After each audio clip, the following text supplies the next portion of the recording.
future of Rutgers football, but divisions led to high expectations, which have hurt them with their 0-2 start so far this year. It's a young team with young talent, Mike, that's really trying to find its identity. And in the two losses for Rutgers, they've averaged 15 points a game, only 70 yards rushing, 175 passing, and they may be without a 100% tight end L.J. Smith, who's one of their best players. So they'll be facing some adversity, and so will Army, whose quarterback Reggie Nevels was expected to do great things, Tim, but he has a hamstring problem, which is going to keep him from starting in this game. Yeah, and I think the story of the game, Mike, is inexperience at quarterback, frankly, on both sides. Zach Damon, who will start tonight for Army, got a little bit of experience. He's a true freshman, played pretty well last week in their loss to Holy Cross. And again, on the Rutgers side, Ted Trump, he's a senior, but he hasn't played in a lot of football games. I think that's going to be the big challenge for their offense. And so coming up, it'll be the Scarlet Knights of Rutgers and the Black Knights of Army. Less than a week ago, the tragedy of September 11th was remembered around the country by all Americans. Here tonight, 30 miles away from Ground Zero, we reiterate the president's message: we will not forget. Here's PA announcer Harvey Hopman. Ladies and gentlemen, your attention please. Please rise as we take a moment to remember the tragic events of September 11th, 2001. The brave men and women whose lives were taken, and the men and women of our great country who are now overseas defending our freedom.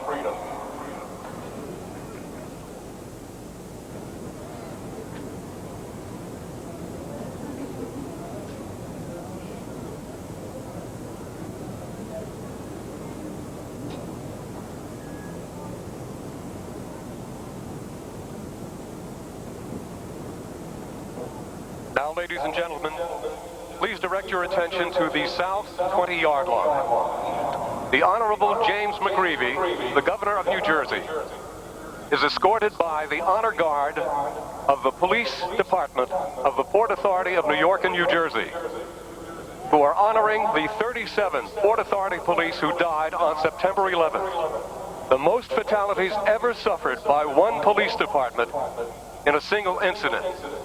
Please join Governor McGreevey in reciting the Pledge of Allegiance.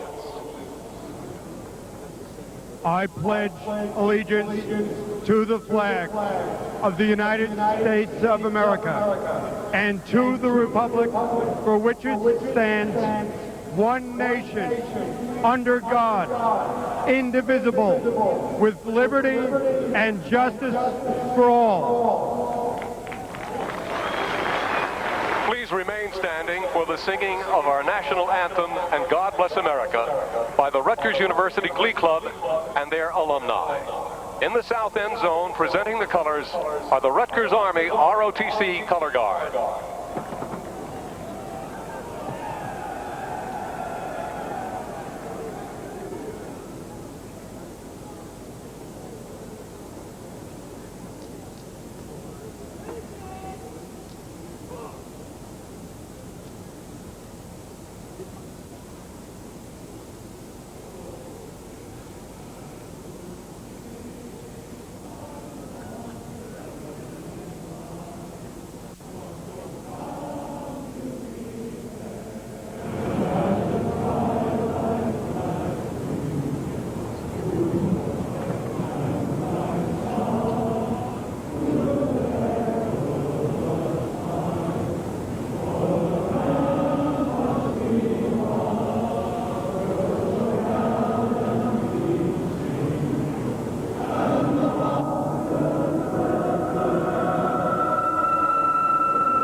stand beside her and guide her through the night with the light from above, from the mountains to the prairies, to the ocean white with foam.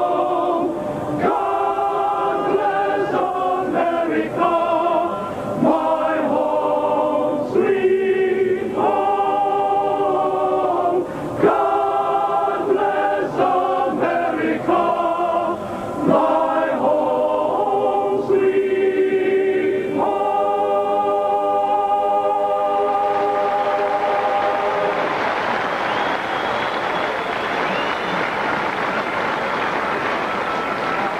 And so Rutgers fans and Army fans paying tribute to the heroes and victims of September 11th. Here tonight at Rutgers University. We'll be back for the opening kickoff. It's Army and the Scarlet Knights coming up next. You're watching Big East football. Every day. Mike Crispino, Tim Pernetti here at Rutgers Stadium on a Saturday night. Some rain has blown through the area.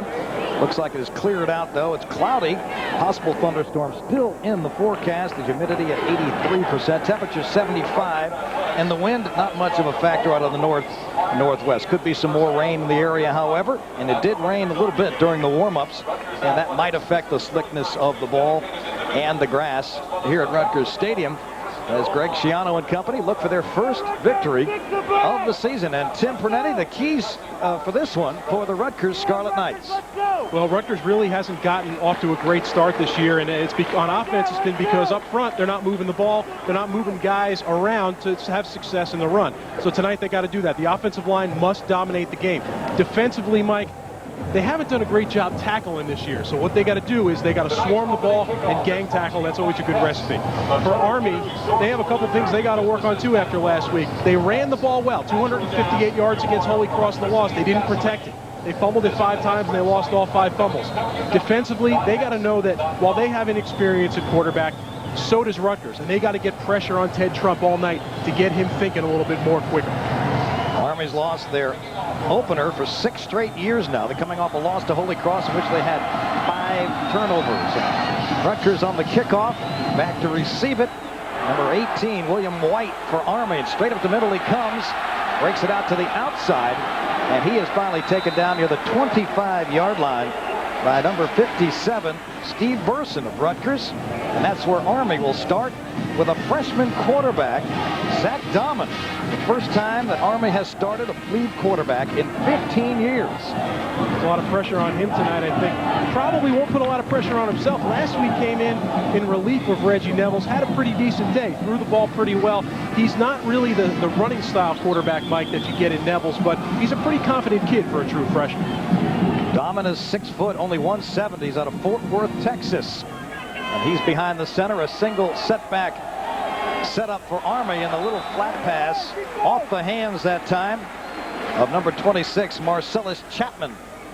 The starting lineups tonight for Army: on the offensive line, Craig Cunningham from Detroit, Aaron Berger on the left side, Steve Schmidt of Brookshire, Texas at center, Alexander Moore and Jonathan Green on the right side for Todd Berry. The defensive line for Rutgers, Raheem Orr out of Elizabeth, New Jersey, William Burnett, Gary Gibson on the front 4, and Ryan Neal for Rutgers. 2nd down and 10 for Army, and the give off tackle, a short gain of about 4 yards. Alfred Peterson makes the tackle for Rutgers after a short gain of about 4 that time by Marcellus Chapman. Army's backs and receivers: Marcellus Chapman, who carried the ball, Aaron Alexander, the wide receiver, Eris Como of Tulsa, Oklahoma. Got to watch him. William White, Warren Stewart at the wide receiver and tight end. Ryan Holman, Gary Brackett, the great tacklers for Rutgers, and Brian Bender, the 3 linebackers, Brandon Haw, Sean Seabrooks, Jarvis Johnson, Nathan Jones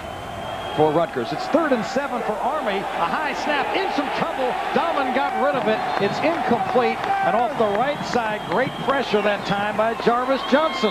Well, the Rutgers defense, obviously they did their homework. They knew they were going to be seeing an inexperienced quarterback. Jarvis Johnson comes off the corner. He's playing in there at strong safety, so he walks up to the line of scrimmage right before the snap, Mike, comes in on the blitz, comes clean, is able to get pressure and force Domin into a quick throw, which he's fortunate only ended up as an incompletion. So Jarvis Johnson, the sophomore from South Dade in Florida, makes a big hit early on Domin. Trez Moses is back around his own 32-yard line to receive the punt, and it's a short, low kick. Could be a possibility of a return. He has it at the 35, to the 40, now across the 45 and near midfield. Trez Moses with a return of 15 yards for Rutgers, puts them in great field position on their first possession.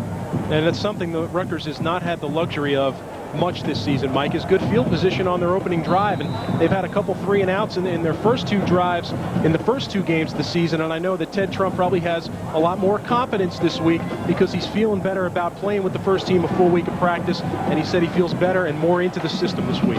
40-yard punt, 15-yard return from their own 48. Rutgers starts out, fake reverse, and down the right side, it's Markis Facyson, and a big gain for the Scarlet Knights. A little razzle-dazzle to open this one up.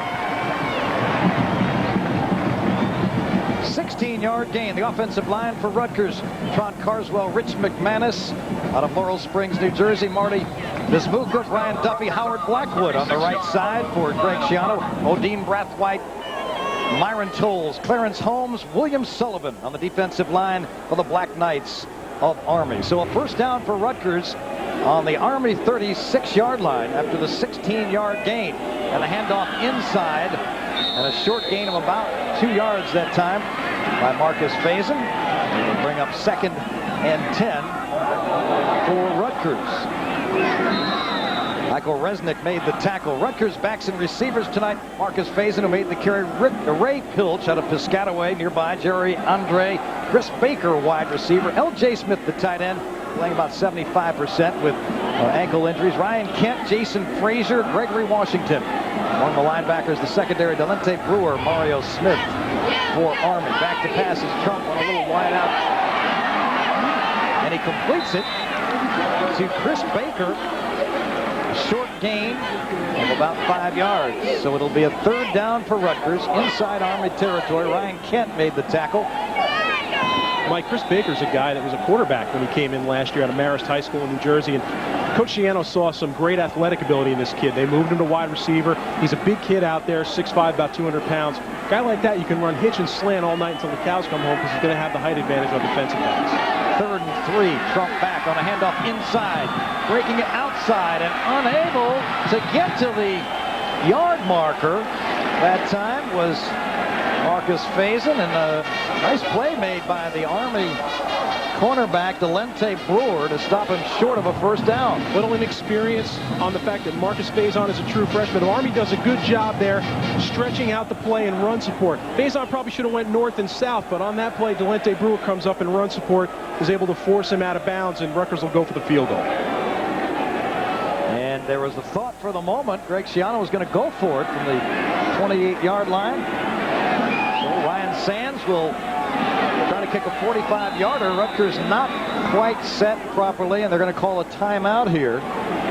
Ryan Sands, 1 of 2 on the season, his longest 24 yards. So maybe they'll rehash how they're going to play this. I wonder about Greg Schiano's team. They've scored 15 points a game in the first 2, giving up a lot of points. But it looks like early on they just want to put some points on the board.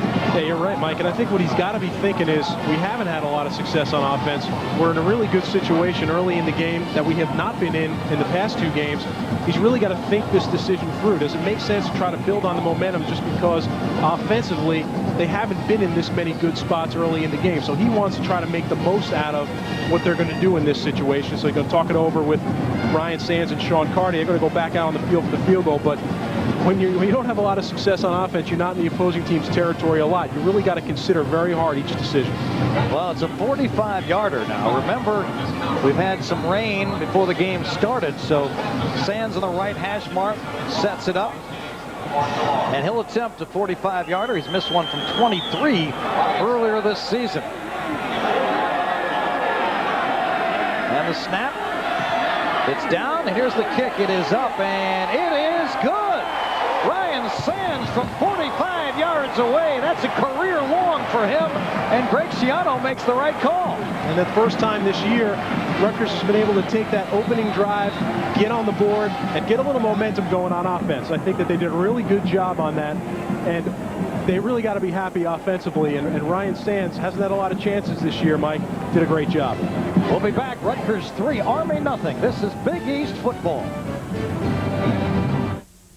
Welcome back to Rutgers Stadium. Mike Crispino, Tim Pernetti on homecoming night for the Scarlet Knights. And Tim, something positive. They've got a 3-0 lead, something they haven't had thus far this season. Rutgers has not had a lot of success offensively in the first 2 games of the year, and to get out and establish the run, I think, is the most important thing. They rode Markis Facyson a lot on that first drive. To get in good field position to get the field goal, that's something the Rutgers offense can build on.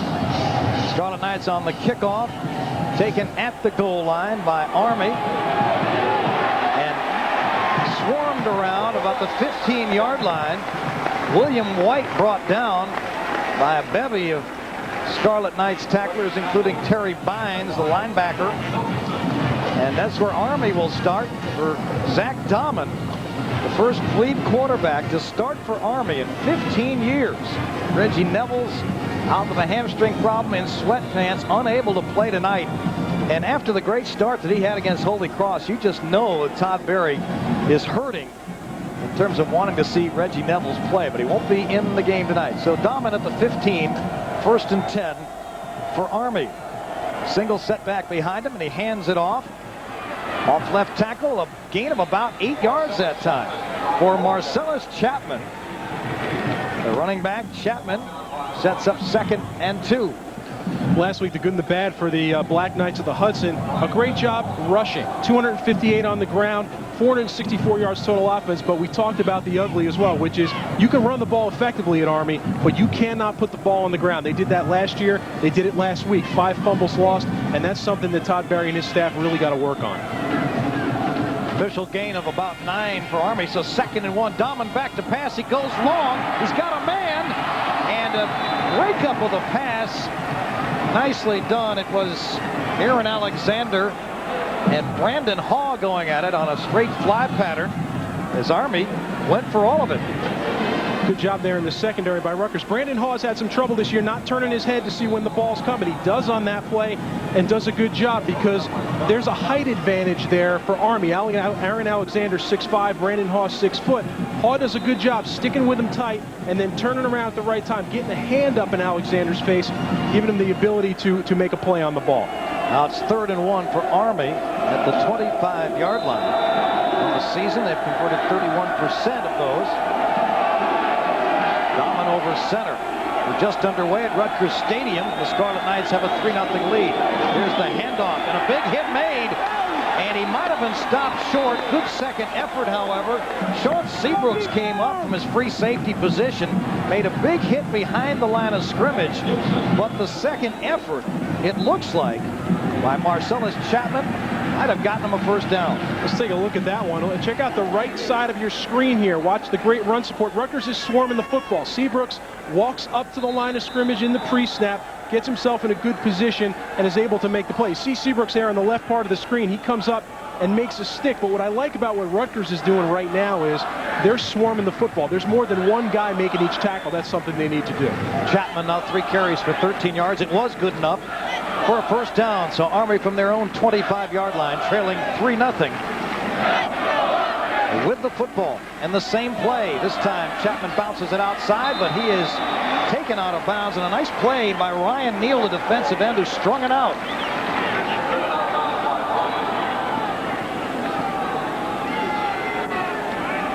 Army's ranks in the Conference USA right now. They're the best rushing team. It's early on, obviously, after 1 week. 6th in passing, 7th in scoring. And Todd Berry, when he arrived at Army, said, we're going to start throwing the football. And they did a lot of that last year. Yeah, it wasn't that controversial. He comes in. A lot of coaches have come in and taken the keys to that old car, being the wishbone, and run the wishbone. But Todd Berry said, we're not going to win Conference USA unless we spread the field a little bit, and that's what they do in their system.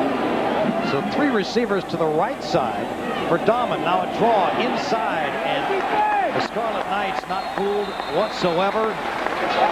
Josh Holden with the carry. Holden had a huge game against Holy Cross. And a number of tacklers in on the play, including Brian Bender and Gary Brackett, two linebackers for the Scarlet Knights.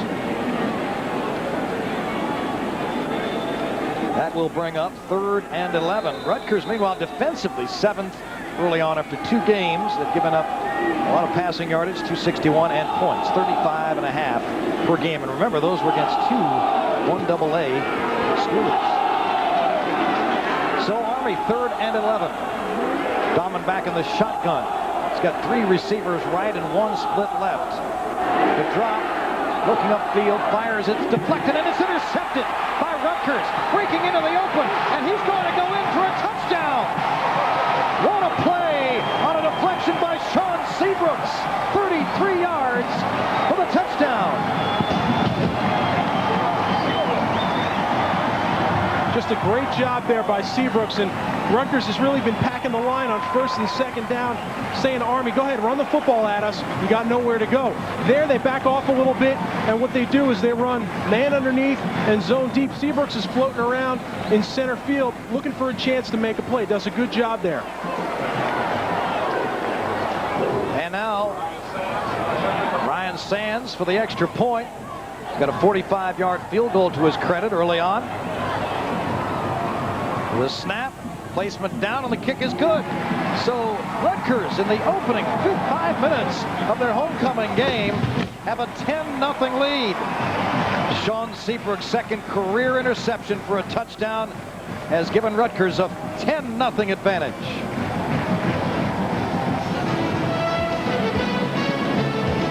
We'll be back to Rutgers Stadium. This is Big East football. Mike Crispino, Tim Pernetti at Rutgers, where Will Burnett, young man from Asbury Park, New Jersey, just set up a touchdown for his teammates. Does a good job. The big guys got to get their mitts up there on pass plays. Burnett tips the ball there. Seabrooks again, he's playing center field. He comes up and makes the pick, brings it back for 6. Now the kickoff, Michael Cortese. Back for it is William White, and he's going to touch it down. Touch a knee down in the end zone, and Army will start from the 20-yard line, down 10-0 early. Take another look at the touchdown for Rutgers here. Again, you see Dahman drop back. There's the hand by Burnett right there, makes the tip. Seabrooks sees it, steps in front of the receiver, and here he's just out running offensive lineman. You get a defensive back like that. He loves to see offensive linemen ahead of him because his speed will pull him away. Again, you see Seabrooks step in front of Gary Brackett. Had great coverage on that play for Rutgers, allowing Seabrooks to sneak in, make the pick, and take it back for 6 for Rutgers. So Army starts at their 20-yard line, down 10-0 against the Scarlet Knights. Marcellus Chapman is set behind the quarterback, Dahman, and Chapman with the handoff and the carry for just 2 yards. Swarmed on by the Rutgers defense. Devon Clark, the sophomore, 285-pounder. Dahman has yet to complete a pass to his own team. He's gotten one to Sean Seabrooks, and that's good for 7 points. That's a tough start for Dahman, and he threw the ball a lot last week. It was really a wide-open game what they did with Holy Cross, and Holy Cross took advantage of great field position on Army turnovers, but Army countered with the pass game. Like we said, very uncharacteristic of an Army team. Dahman is in a tight spot now. He's got to get his offense moving down the field, and Army's been very committed early to getting the ball going on the run. This is the 32nd meeting between Army and Rutgers. And apparently we had some lightning in the area. They're going to move the players. Going to leave the playing field. We've had some inclement weather. Move into the area here in Piscataway. So they must think it's going to be serious. Off to our south, it appears, and headed this direction. So after a great start by Rutgers and a 10-0 lead, 9:36 to go in the first quarter, the 2 teams are going to leave the field. It's homecoming night. A good crowd on hand here at Rutgers University. This is one of the oldest college football rivalries in the land. First time these 2 schools played was 1891. The series of late been dominated by Rutgers. They've won 5 of the last 6, and they have a 10-0 advantage early. And Tim, Sean Seabrooks is a guy who's been around for quite a while here. He's suffered through some difficult times. It's a rewarding thing for a senior like him, and there are a number of seniors here who have battled through the difficulties at Rutgers the last 3 years, hoping for better results this year. Good to see him get off to a start like that. And it's a tough stretch when you're one of the upperclassmen in a program like this that's really been, for the last 4 or 5 years, trying to find its identity. And Sean Seabrooks has been one of the defensive leaders that's really done a great job and really played hurt most of the year last year, but played well and really didn't miss a game. He's really an emotional leader on the defense. We're going to take a timeout. Lightning in the area has forced the teams off the field. We'll be back to Rutgers Stadium. Scarlet Knights 10, Black Knights nothing. You're watching Big East football. Hi, I'm Keith Hernandez. And I'm Walt Clyde Frazier. What a marvelous night for the action. Let's go to the play-by-play. Oh, there's Mr. Graybeard approaching Miss Hottie. Oh, no.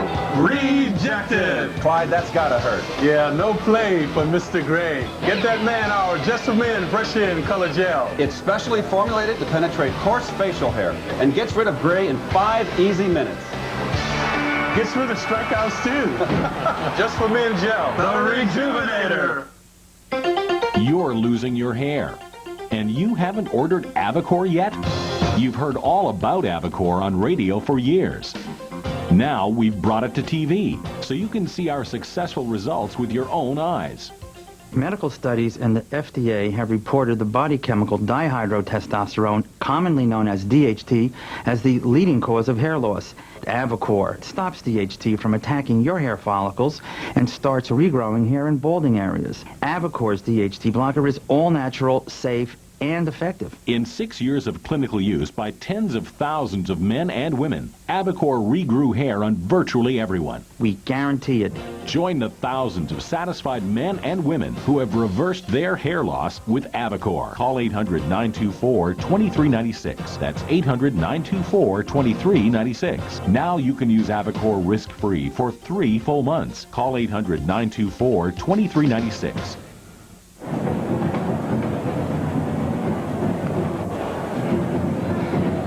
Back at Rutgers Stadium, a weather-related delay to the Army-Rutgers game. Just 5 minutes or so into it. Rutgers an early field goal long, 145 yards, career long for Ryan Sands. And then Sean Seabrooks brings an interception back for a touchdown. As Zach Dahman, the freshman, the plebe quarterback for Army, making the first start as a plebe quarterback for Army in 15 years, has given up a big interception return for a touchdown. Mike Crispino, Tim Pernetti with you. The weather in the area has been inclement over the past hour or so. We had some rain prior to the start of the game. Then it seemed to clear up, but apparently the Rutgers officials, realizing there's some lightning in the area, wanted to get the teams off the field, and hopefully we'll be back to resume play very soon. But this is a game that both of these teams, Tim, desperately need to win. They're both winless. They both thought they'd be 2-0 and 1-0 respectively coming in. And we talked a little bit at the top of the broadcast about how that affects not only the coaching staff, but the players. If you're in that kind of a circumstance, what is that like for a player when you expect good things and it doesn't happen? Yeah, it's disappointing. And I think tonight the story so far is that Rutgers really has been the team to come out the gate and really establish what they wanted to establish offensively. And then defensively, they get a big play with the interception with Sean Seabrooks. Something, again, things they have not done early in the season in these games. And now they're in a situation that's unfamiliar. But you get this weather delay, and honestly, weather delays could be a momentum breaker for this team. They haven't had a lot of success and a lot of momentum during the year. Have you been through one of those? I've never been through that. Have you ever had to go back to a locker room and then sit around and wait for the game to resume? No, I don't think I have. And it's got to be a strange situation, especially for Rutgers, because, like I said, they established some momentum, and now they're sitting in the tunnel waiting for the lightning to pass over, thinking about what's happened. Guys get a little bit tight, and again, it's a weird situation. It'll be interesting because you got 2 young coaches, 2 young football teams. How do the teams respond once this thing is over? And the fans who are here for homecoming tonight have been asked to leave the stands for the moment because of the lightning that is expected in the area momentarily. So that disrupts their homecoming night. It was a big build-up for this one for Rutgers. A lot of difficulty early on for them, of course. But when you get a start like this in a game like this against a team who's an arch rival, your confidence level has to pick up somewhat. I mean, Rutgers has got to be in there saying, hey, look, we can play this game. We just proved it for a few minutes. Let's carry it out for 60 minutes. Sure, and in success breeds confidence. And Rutgers has not had a lot of success this year, but now that they're having it, they're hoping that will continue and there'll be some good things coming. And you said about the fans, I mean, for the fans that made it in tonight, homecoming, sometimes fans don't make it in till the half, but for the ones that made it in, now they're going to have to head back out. But like I said, the biggest thing about the weather delay will be the fact that it disrupts the momentum a little bit. But for Rutgers and for the coaching staff, they're going to have to do a good job at keeping the guys focused. And I'm sure Coach Schiano, this is probably driving him nuts because he's having success they haven't had yet so far this season. And now he's got to stop it, essentially, because of everything that's going on with the weather. But, again, Rutgers is probably looking for every single edge they can find. And now that they have one, they got to stop for a little while because of Mother Nature.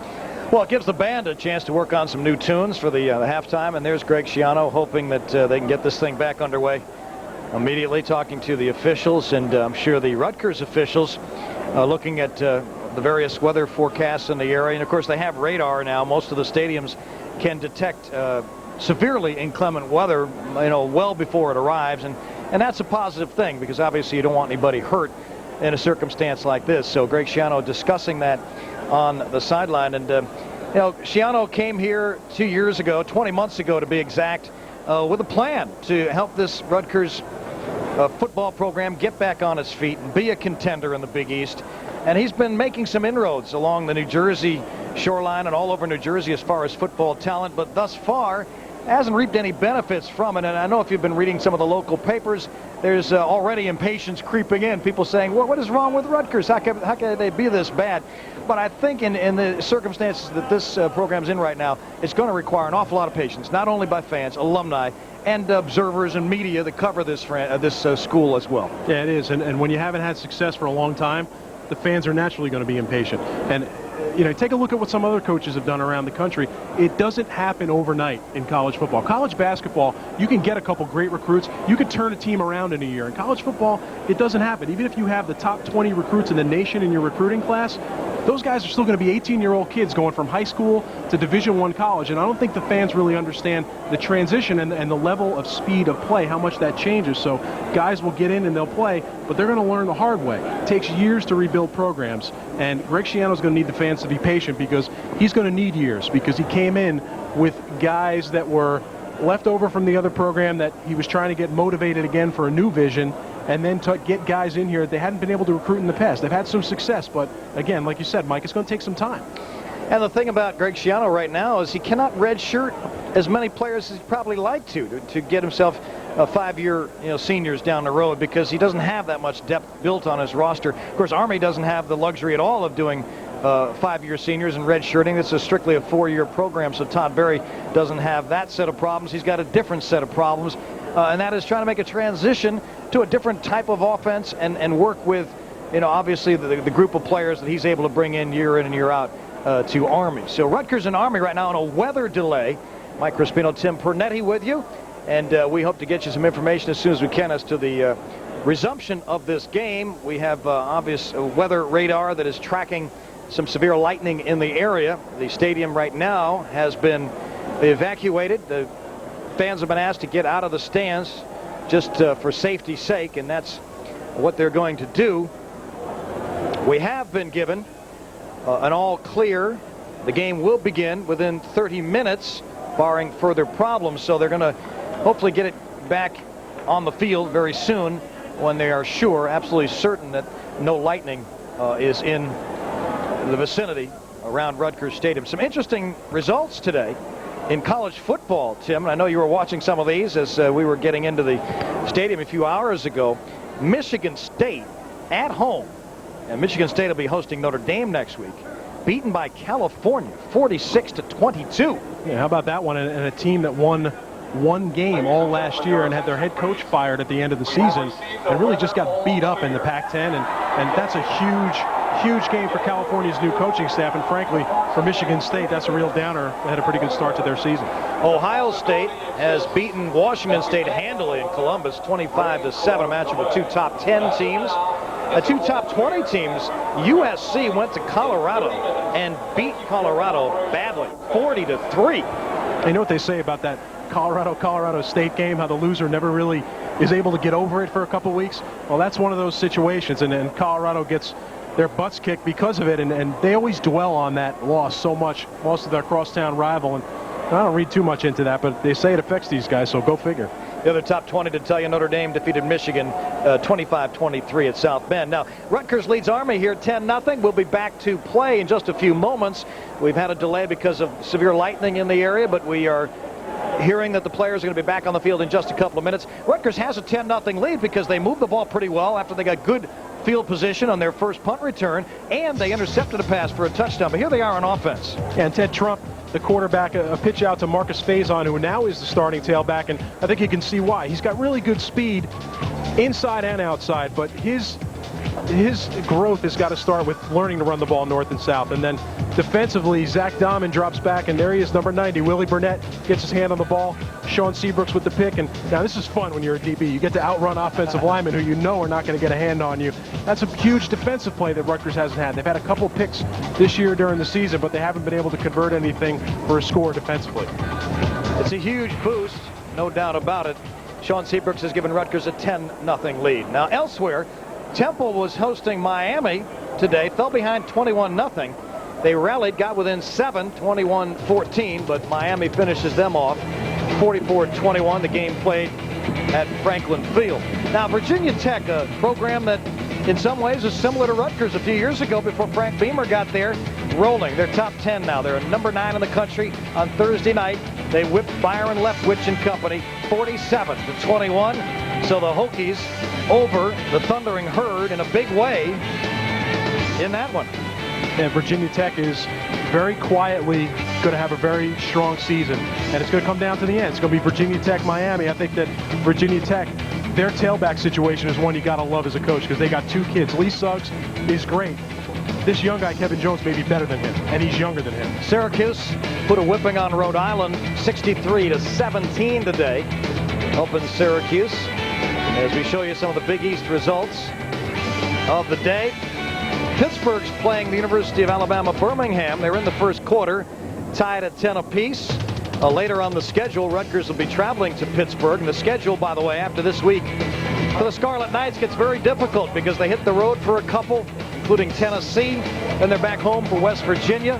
So these are teams and games that are very important to Rutgers early on. West Virginia with a 14-10 lead over Cincinnati.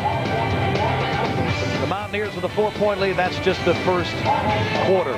That's what's happening around the Big East thus far on this Saturday day and Saturday night here at Rutgers Stadium in Piscataway, New Jersey. So some of the fans gathered for homecoming. Rutgers and Army. During a weather delay, we've had some lightning in the area. We hope to be back playing football within a few moments. And we shall return. Todd Berry and company just a few moments ago headed to the locker room area, and they'll be back in just a couple of minutes, and so will we as we continue from Rutgers Stadium. You're watching Big East football.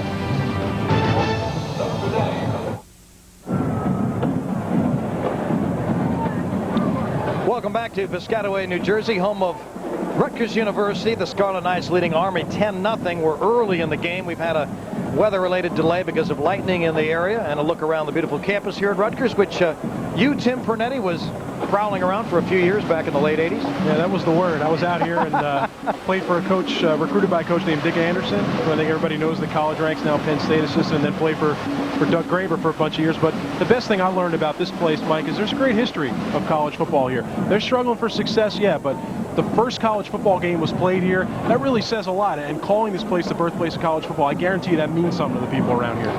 Well, Rutgers tonight facing an Army team that needs a win as badly as they do. We've mentioned that. The schedule for Rutgers this year, I mean, includes Notre Dame. No UConn this year, no Navy this year. Instead, they've replaced them with Notre Dame and Tennessee. And a lot of folks would say, well, now, wait a minute, you're rebuilding the program. You won 2 games last year. You add Notre Dame, who's obviously unbeaten now, and Tennessee, which is going to challenge in their conference. Where is that going? Is Rutgers getting a little ahead of itself, do you think, in terms of their scheduling? I think what happens is a lot of things. Teams will come in like Tennessee, and they will want to play games against schools from other parts of the country where they need a home game, and they'll guarantee that school a little bit of money to come in and play the game. That game against Tennessee was scheduled at a time when Rutgers really wasn't sure what it was going to be like in a few years. And they're in this situation now, which they could not have foreseen a year ago, but they still got to go down there and play the game. And I know the fans are probably sweating that a little bit because Tennessee is who they are. But Casey that stadium, Clausen. yeah, I mean Casey Clausen, and I don't know if they've ever walked into a stadium like that, but I guarantee you that alone is an intimidating sight. Well, sometimes you go to a place like that, and if you come out of there with, I don't want to say moral victories because there are none, but if you come out there with respect, you come out with something. So, there can be some positives in situations like that. Yeah, and it's that old saying, any given day, you never know. And I've played in games like that, and these guys have been in games like that. And for Tennessee, the biggest problem with a team like that, the biggest problem with a team like Notre Dame is, like you said before the break, depth. Recruiting, the basis of recruiting is to build depth on your team. Rutgers' problem right now is not the problem that Miami has. Miami's 3 and 4 deep with top kids at every single position. Rutgers doesn't have that luxury, and I think that's part of the problem they're having. When they get into the 2 deep, that's a situation where they're really compromising their talent. All right. The dancing has begun. That means the football game will begin in just a moment. Well, a couple of moments. As homecoming, so Rutgers fans are gathered. Nearly 40,000 on hand to watch Rutgers and Army. And we were just talking about Casey Clausen and quarterbacks because there's an unbelievable class of quarterbacks around the country. And, Rutgers will be facing Casey Clausen later in the season. And he is one guy that's got a chance maybe for a Heisman Trophy. There are a lot of other ones. Rex Grossman, Chris Sims. They're all over the place. Byron Leftwich. So why don't we take a look now at some of the best in the business, college football's quarterbacks 2002.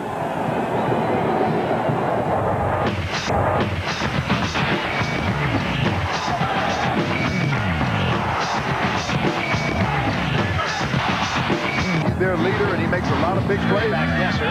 Going deep for Riley. He's got it out there. Touchdown,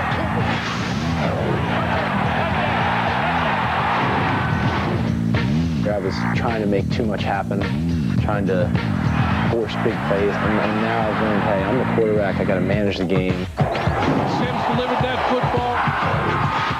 I'm going to have a good year, and people are going to have to deal with it, whether they like me or not. We're gone. The very, very fine throw. Oh, baby. Quick drop, does it out. Touchdown. Here comes Spencer Manning. Slant round. Touchdown, Ole Miss. I'm going to be competitive. I'm going to try to keep making plays. No matter if I've thrown 3 interceptions or what, I'm going to throw the ball downfield and try to make plays to win the game. Eli Manning getting in the groove. Leftwich. Connects. A lot of time. That's 6. Leftwich. Gunning end zone. It is caught.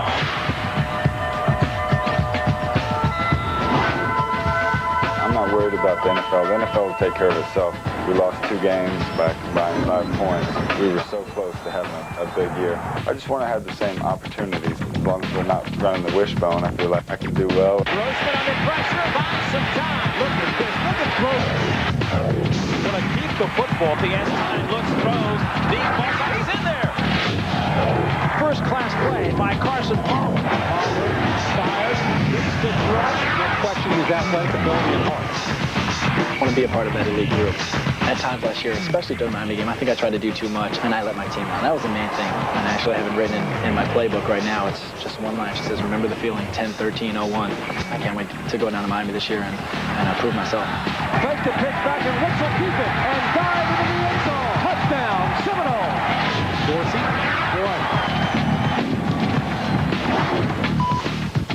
The team that's going to win is going to come down to the quarterback that plays the best. If you play the best, your team's going to win, and that's going to be it.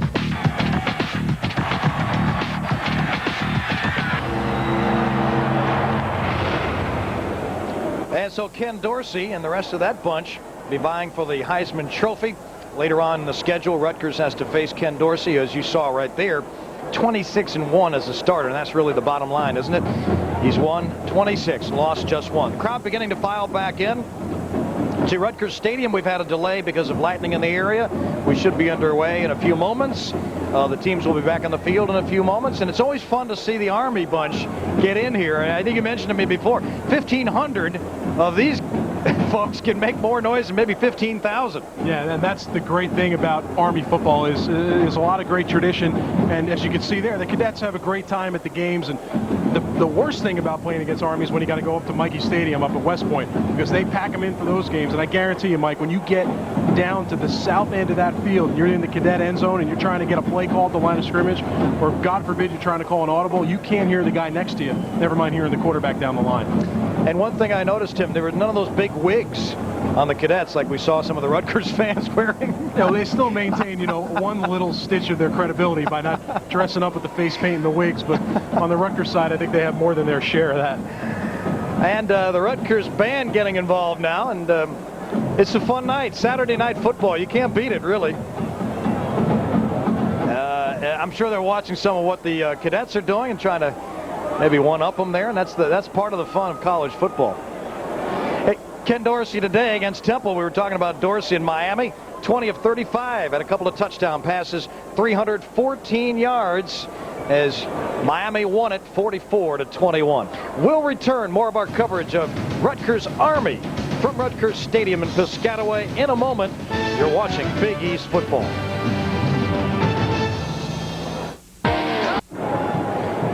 Welcome back to Rutgers Stadium. 9:36 remaining in the first quarter. And if you're just joining us, the Scarlet Knights and the Black Knights have had to leave the field because of some inclement weather. Some lightning blowing into the area here in Piscataway as there's the Black Knight. Now that is a good mascot. But that's also got to be a difficult uniform to wear on a Saturday night when there's heavy humidity. He's probably happy that humidity blew through because he was sweating it out in the first half, as is this guy over here. Yeah, that's a little bit sticky, I would think. Mid-September and humidity up to be about 90%. A look around the country at what happened today in college football. Beginning with that game at Franklin Field in Philadelphia, top 25 scores. Miami, Florida had a 21-0 lead, number one team in the country. Then Temple was able to score two quick times, cut it to 21-14, but Miami wins it 44-21 to stay unbeaten. Now back on Thursday night, Frank Beamer and Virginia Tech staked their claim as a top 10 team with a 47-21 win over Byron Leftwich and the Thundering Herd of Marshall. Winning big, the Hokies by 26 points. Yeah, the Hokies are for real. Like I said, no question about the fact that they're going to compete in the Big East. They're going to get down to it with Miami, and that's going to be a great matchup to see. I think it's going to be a lot of fun to see the speed of the athletes on Miami and Virginia Tech go up against each other at the end of the year. Hey, Virginia Tech almost spoiled it for them last year, for Miami that is, with that last regular season game. Mack Brown goes home tonight as the number 2 team in the country, something he didn't think that he could do at North Carolina. 12 straight winning seasons there for Texas, and Mack Brown still under a lot of heat because he hasn't won the big one. And fans are never happy when you're having an average team. They want you to win. When you have a great team and you have a string of winning seasons, they want you to win the national championship. And Texas came close last year, but couldn't get it done in the Big 12 championship against Colorado, and that really was the deciding factor that prevented them from going to the Rose Bowl and playing Miami. Well, this is going to be a difficult game for Texas, no doubt. Mack Brown going back to play North Carolina, kickoff in just a couple of minutes. So 12 straight winning seasons for Mack Brown, 8 at Carolina, then 4 at Texas. We continue to look at the top 25, and Oklahoma scare with Alabama last weekend, coming out and playing well here tonight. A 14-0 lead in the first quarter. Oklahoma's another good team. The Big 12, very quietly, the Big 12 has become a very deep conference. And in the beginning, it was all about Nebraska. Then it was about Nebraska and Texas.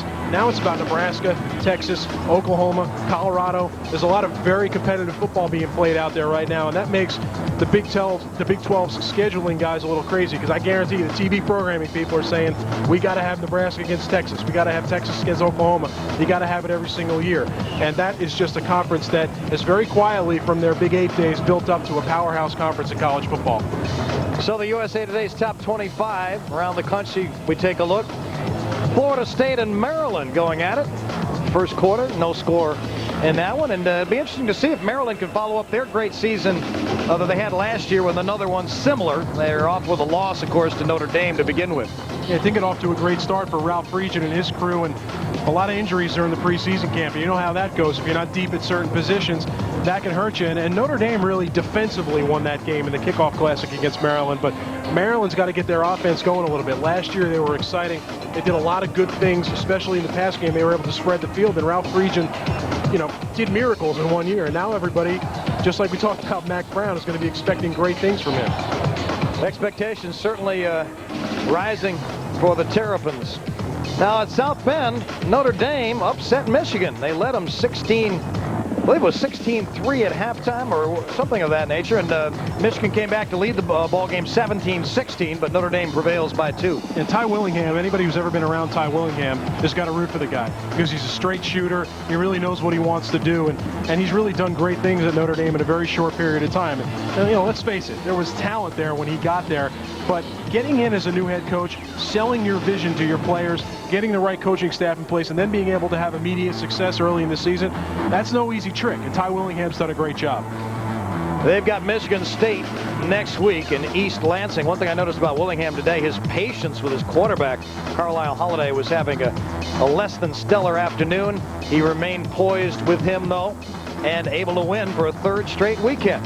Now, elsewhere around the country, Nebraska at Penn State. And this, to me, for Joe Paterno and the Nittany Lions is a very important game because if they could win at home against Nebraska, that just might prove that Penn State is back in the top 25 at least. And how'd you like to be Joe Paterno? You got to get pressure off yourself as well. Joe Paterno is a guy who's been around forever. And people, frankly, out in Happy Valley are saying, well, maybe it's time for Joe to move on. But I'll tell you what, if he beats the Cornhuskers tonight at 8 o'clock, nobody in tomorrow's papers in Happy Valley is going to be calling for Joe Paterno's head. I guarantee you that.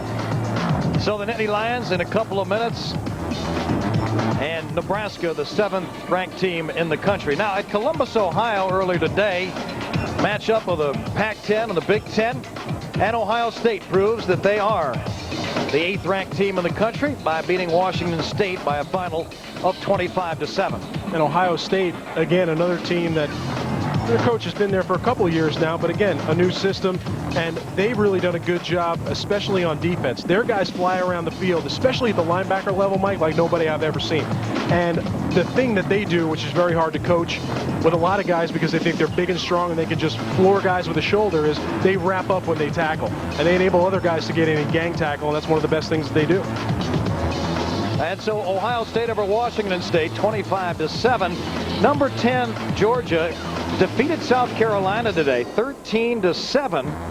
And so Lou Holtz now and South Carolina having a bit of a disappointing start. And number 10, Georgia, a team that has had their ups and downs over the past few years, off to a pretty good start. And Georgia was up 3-0 in that game before they had a weather delay. They had a lightning delay down there today.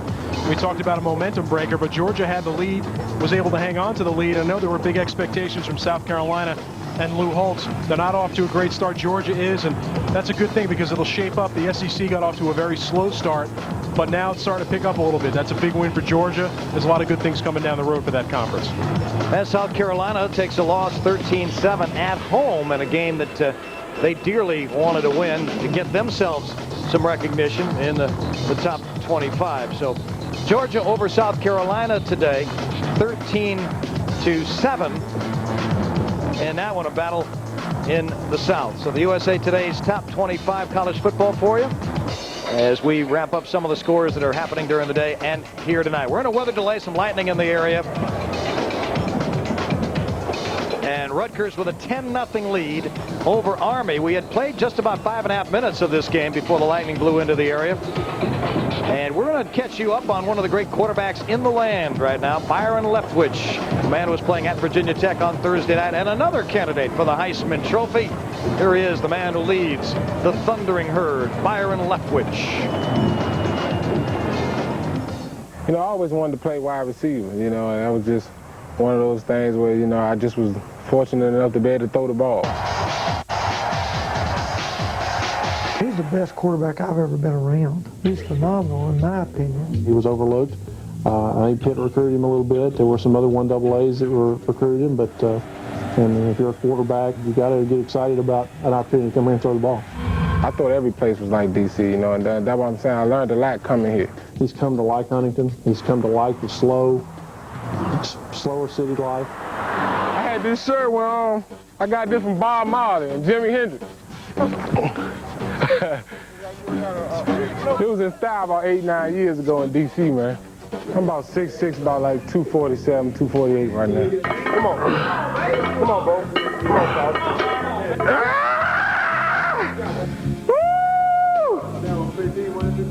That was 15. The next day I get 18 tomorrow. The other day I get 22. Markis himself, he's a super kid. He is outstanding to work with. He will bend over backwards for anything I ask him to do. Ball up just a little bit right there. Angle your head like that. There you go. See what they put me through?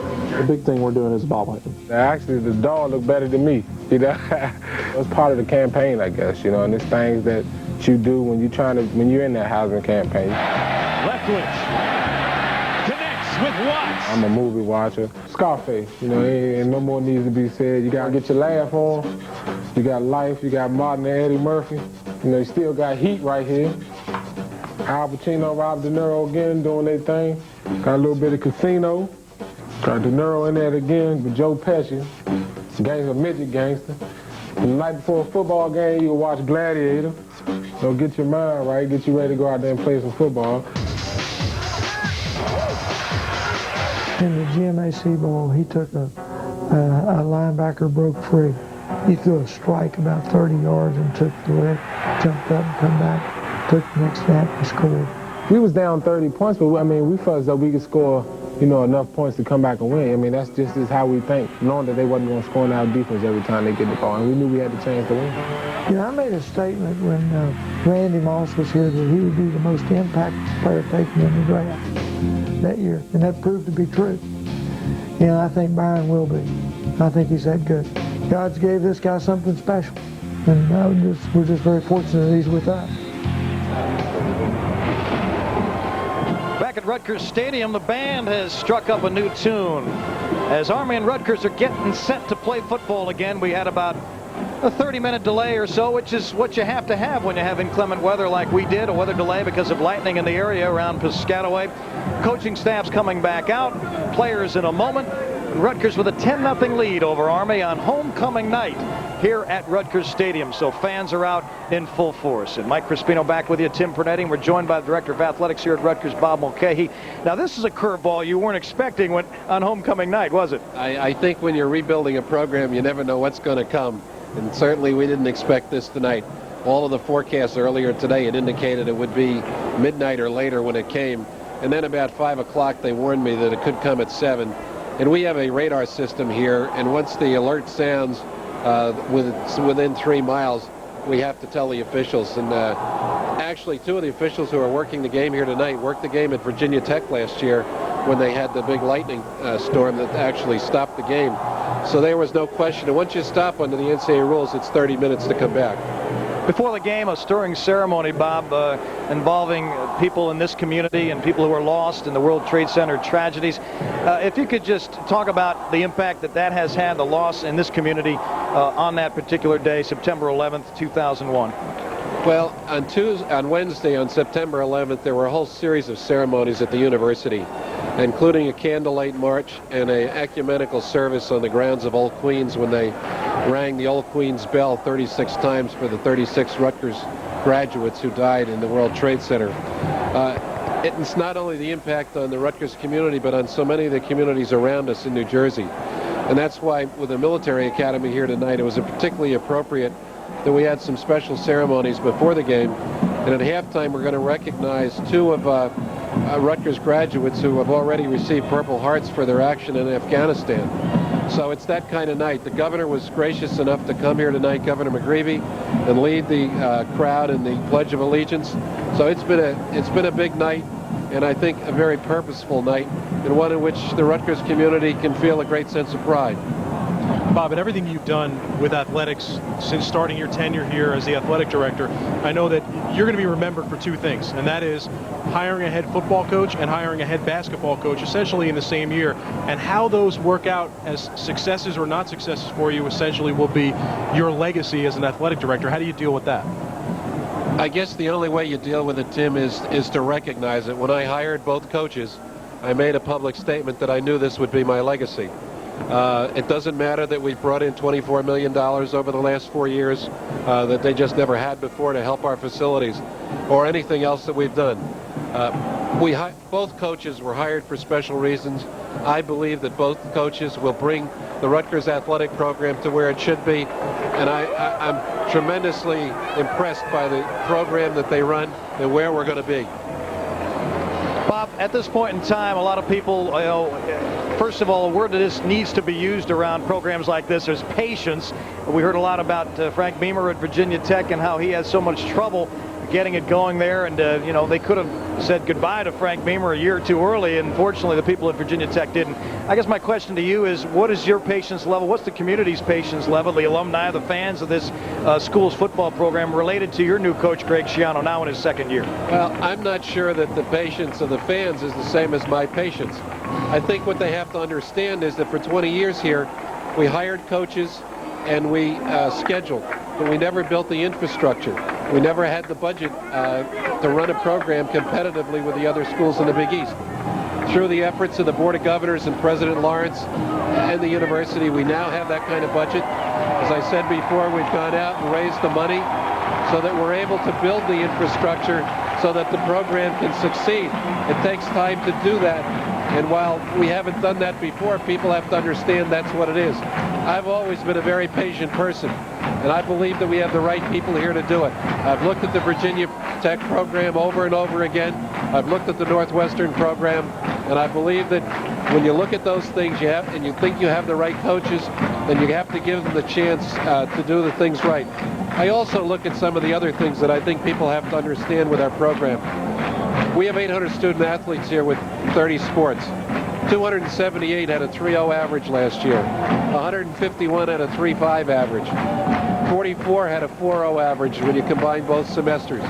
Our graduation rate was 10% higher than that of the Division I universities, which is 58%. We were 68. So when you put all of those things together, I think people have to understand that the program is going in the right direction, and we're going to get there. So much talk about recruiting in the New Jersey area. That was one of the mandates for Greg Schiano when he got here. He's a Jersey guy, and he got all the coaches together. How important is that to you in the program, really? I mean, you want to recruit football players, you want to recruit student athletes. Is it ultra important that they come from New Jersey? Well, I think, first of all, we've heard this cry for a long time. And when we put together the staff, I talked to Greg about a recruiting strategy. And that strategy is we would recruit New Jersey and around it and South Florida because there are so many skilled players that come out of Florida. So we hired a staff that could do that. There's 7 coaches that have Jersey ties, and we had 4 that had both ties in South Florida. There's a little bit of an overlap there. But that's how we put together the staff, and that's why we did it. There are a lot more Division I-A players in Florida on an annual basis, and they also have spring practice, which we don't have. So we have to do a combination of those things, and that's what we're doing, and we're going to get it done.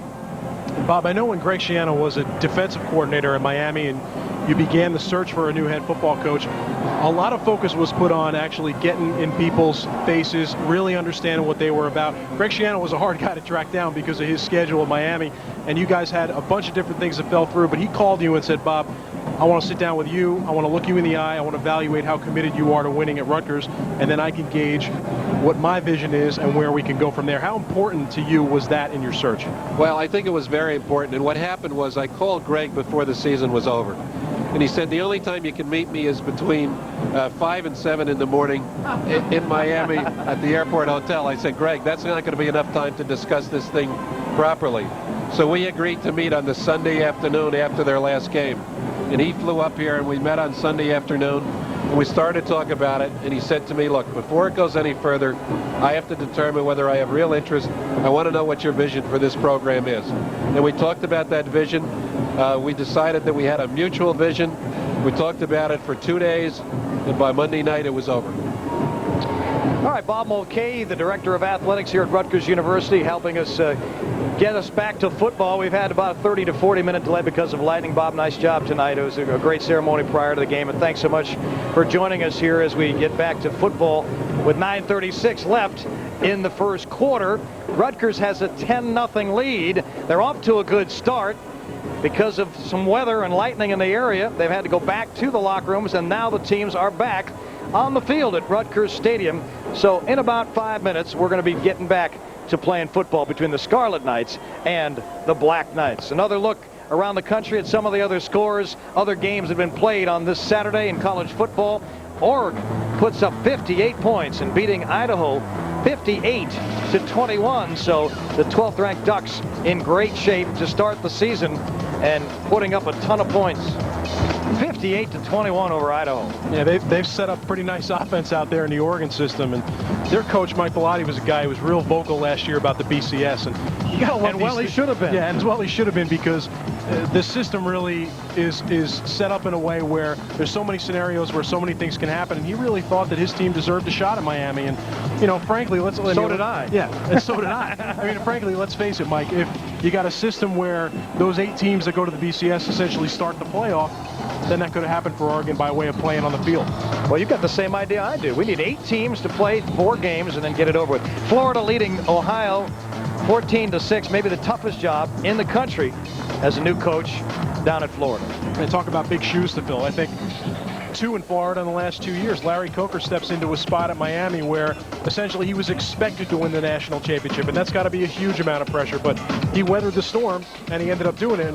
And Ron Zook down in Florida, talk about another incredible challenge. Steve Spurrier moves on to the NFL, but they're going to really rely on the same sort of thing, a spread offense, spreading the ball out and really throwing it down the field. Rex Grossman's got the tools to do that.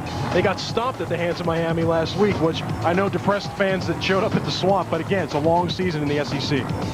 Sure is. Florida 14-6 of the lead over Ohio. They're in the second quarter playing in the Swamp tonight. So USA Today's top 25.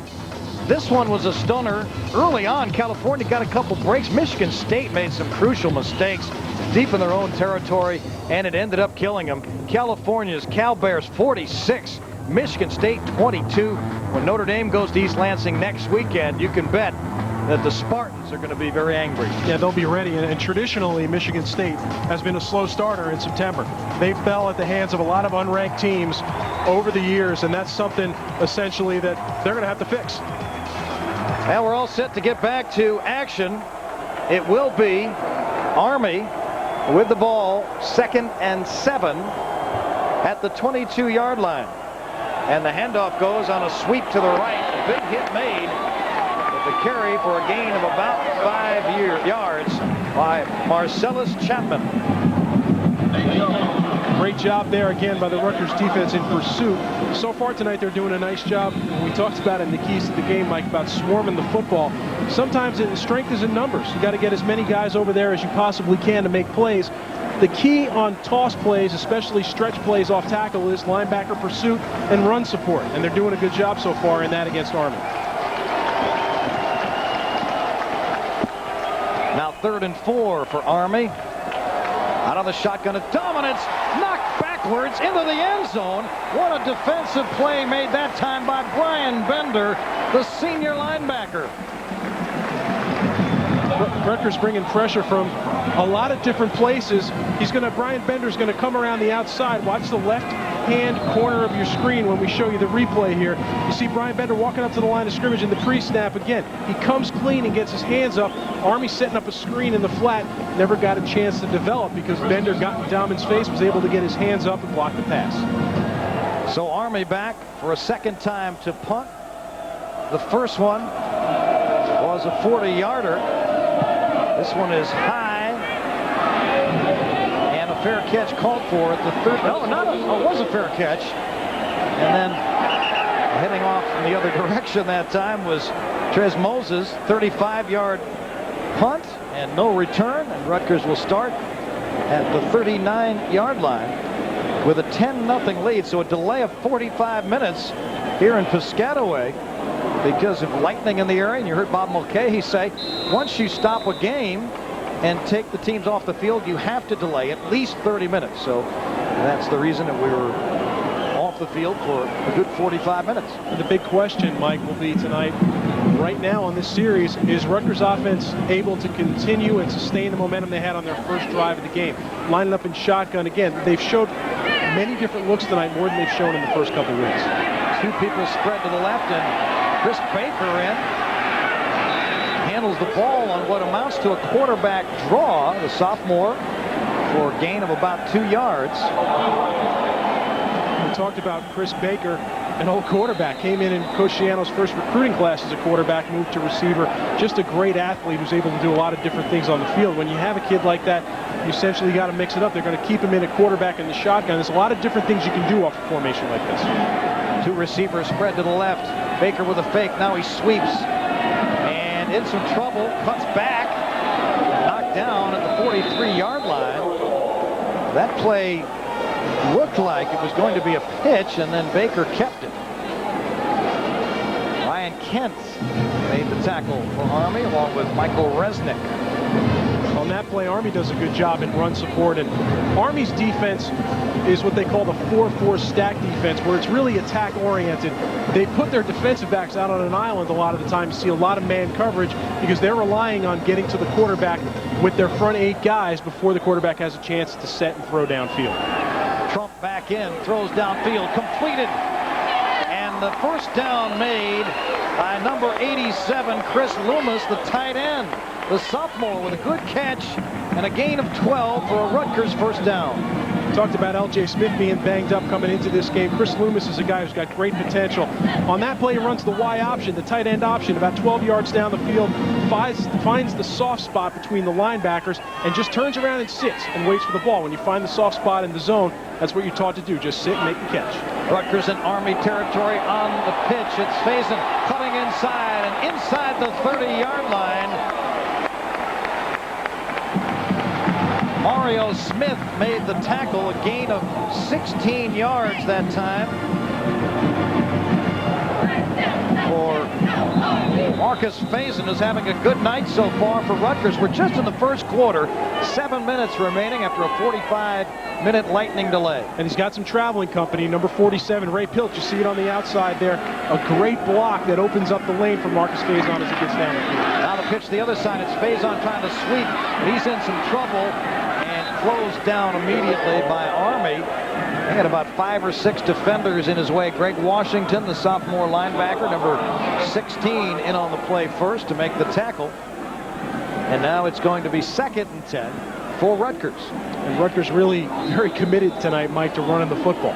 And that's something they didn't do well so far. They've done a great job with their 57 yards. They're moving the ball well on the ground. Army not having any success at all on offense.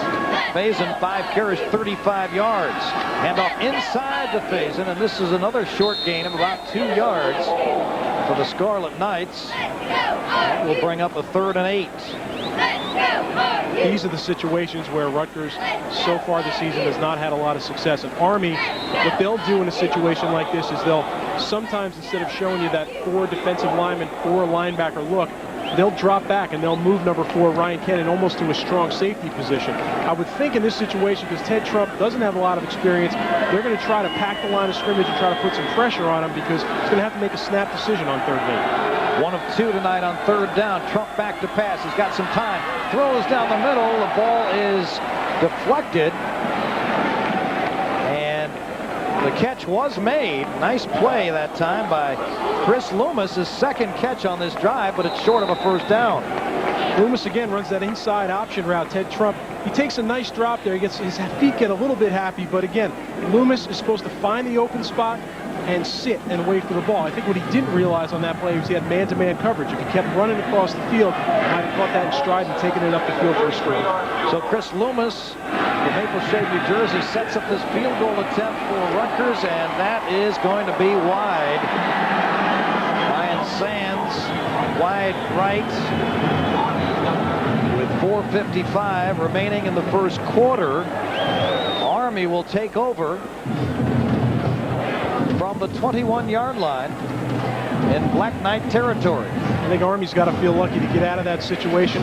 Rutgers moves the ball down the field pretty well, gets in good position for a field goal, but the defense held him far enough away. Again, Ryan Sands, pretty good leg, Rutgers kicker, but he's an untested guy. Only 6 field goals last year attempted and made, but a guy who doesn't have a lot of experience from long range. 3 wide receivers right for Army. Instead, they hand the ball left that time. Marcellus Chapman once again for a gain of 2 yards. Ryan Neal in on the tackle. Army fans, Mike, are probably saying, where is Josh Holden tonight? He's the guy that ran for 152 yards last week against Holy Cross. He ran for 3 touchdowns, and he fumbled the ball 3 times. And I think in a statement like Coach Berry's statement about the worst loss in history was also moving Holden down to 3rd on the depth chart, try to get him thinking a little bit about what he did. 2nd and 8 for the Black Knights. They trail 10-0. Zach Dahman on the fake, rolls to his right.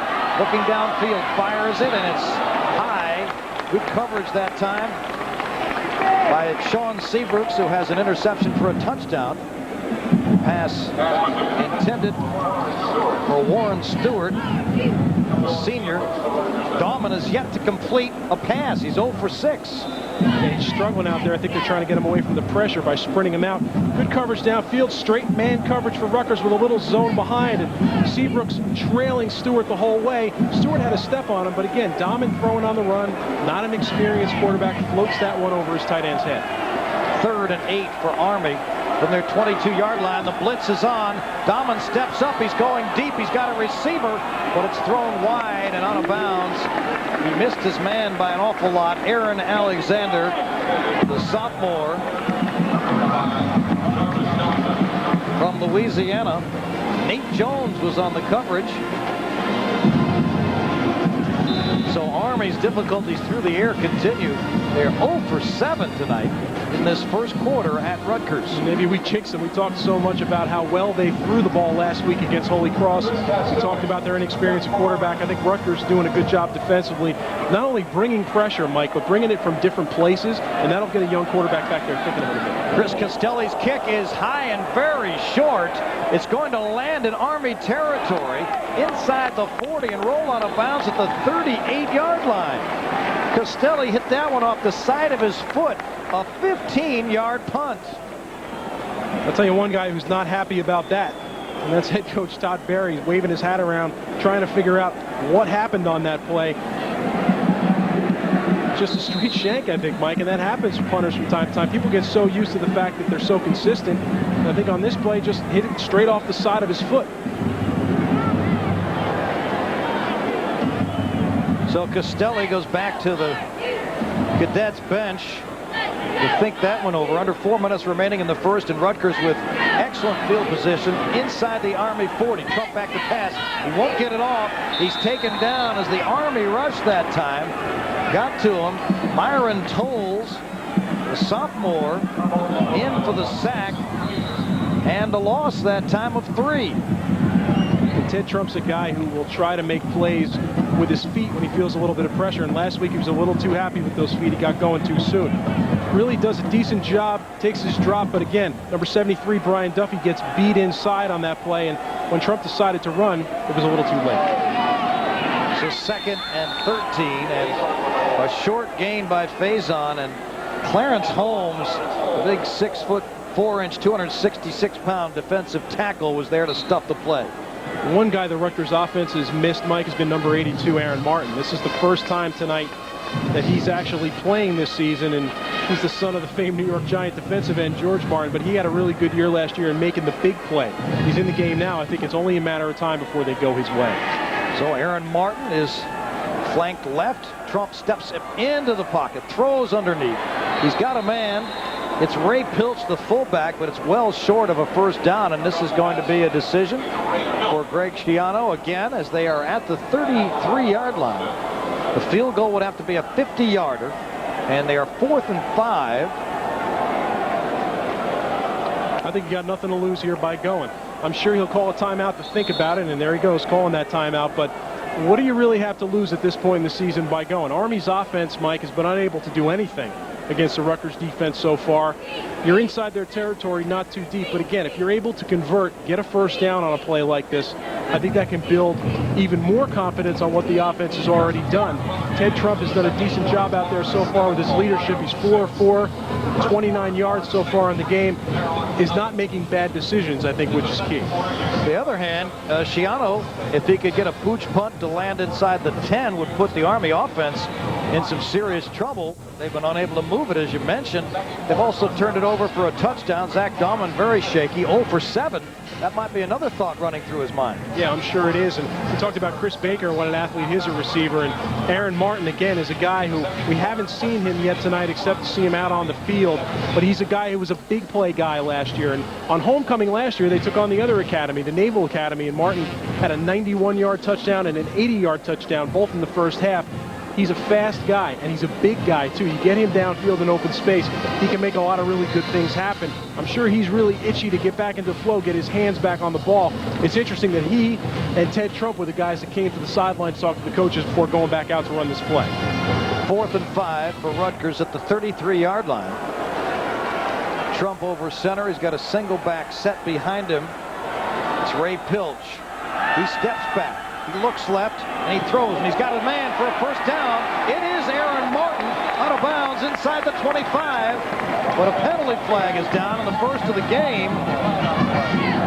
The gain was good for 10 yards, but the penalty is going to go against the Scarlet Knights. The Scarlet Knights shooting themselves in the foot with that penalty, and that's something that really hurt them last week in their loss to Buffalo. We talked about Aaron Martin getting into the flow. There they are trying to get him into the swing of the game.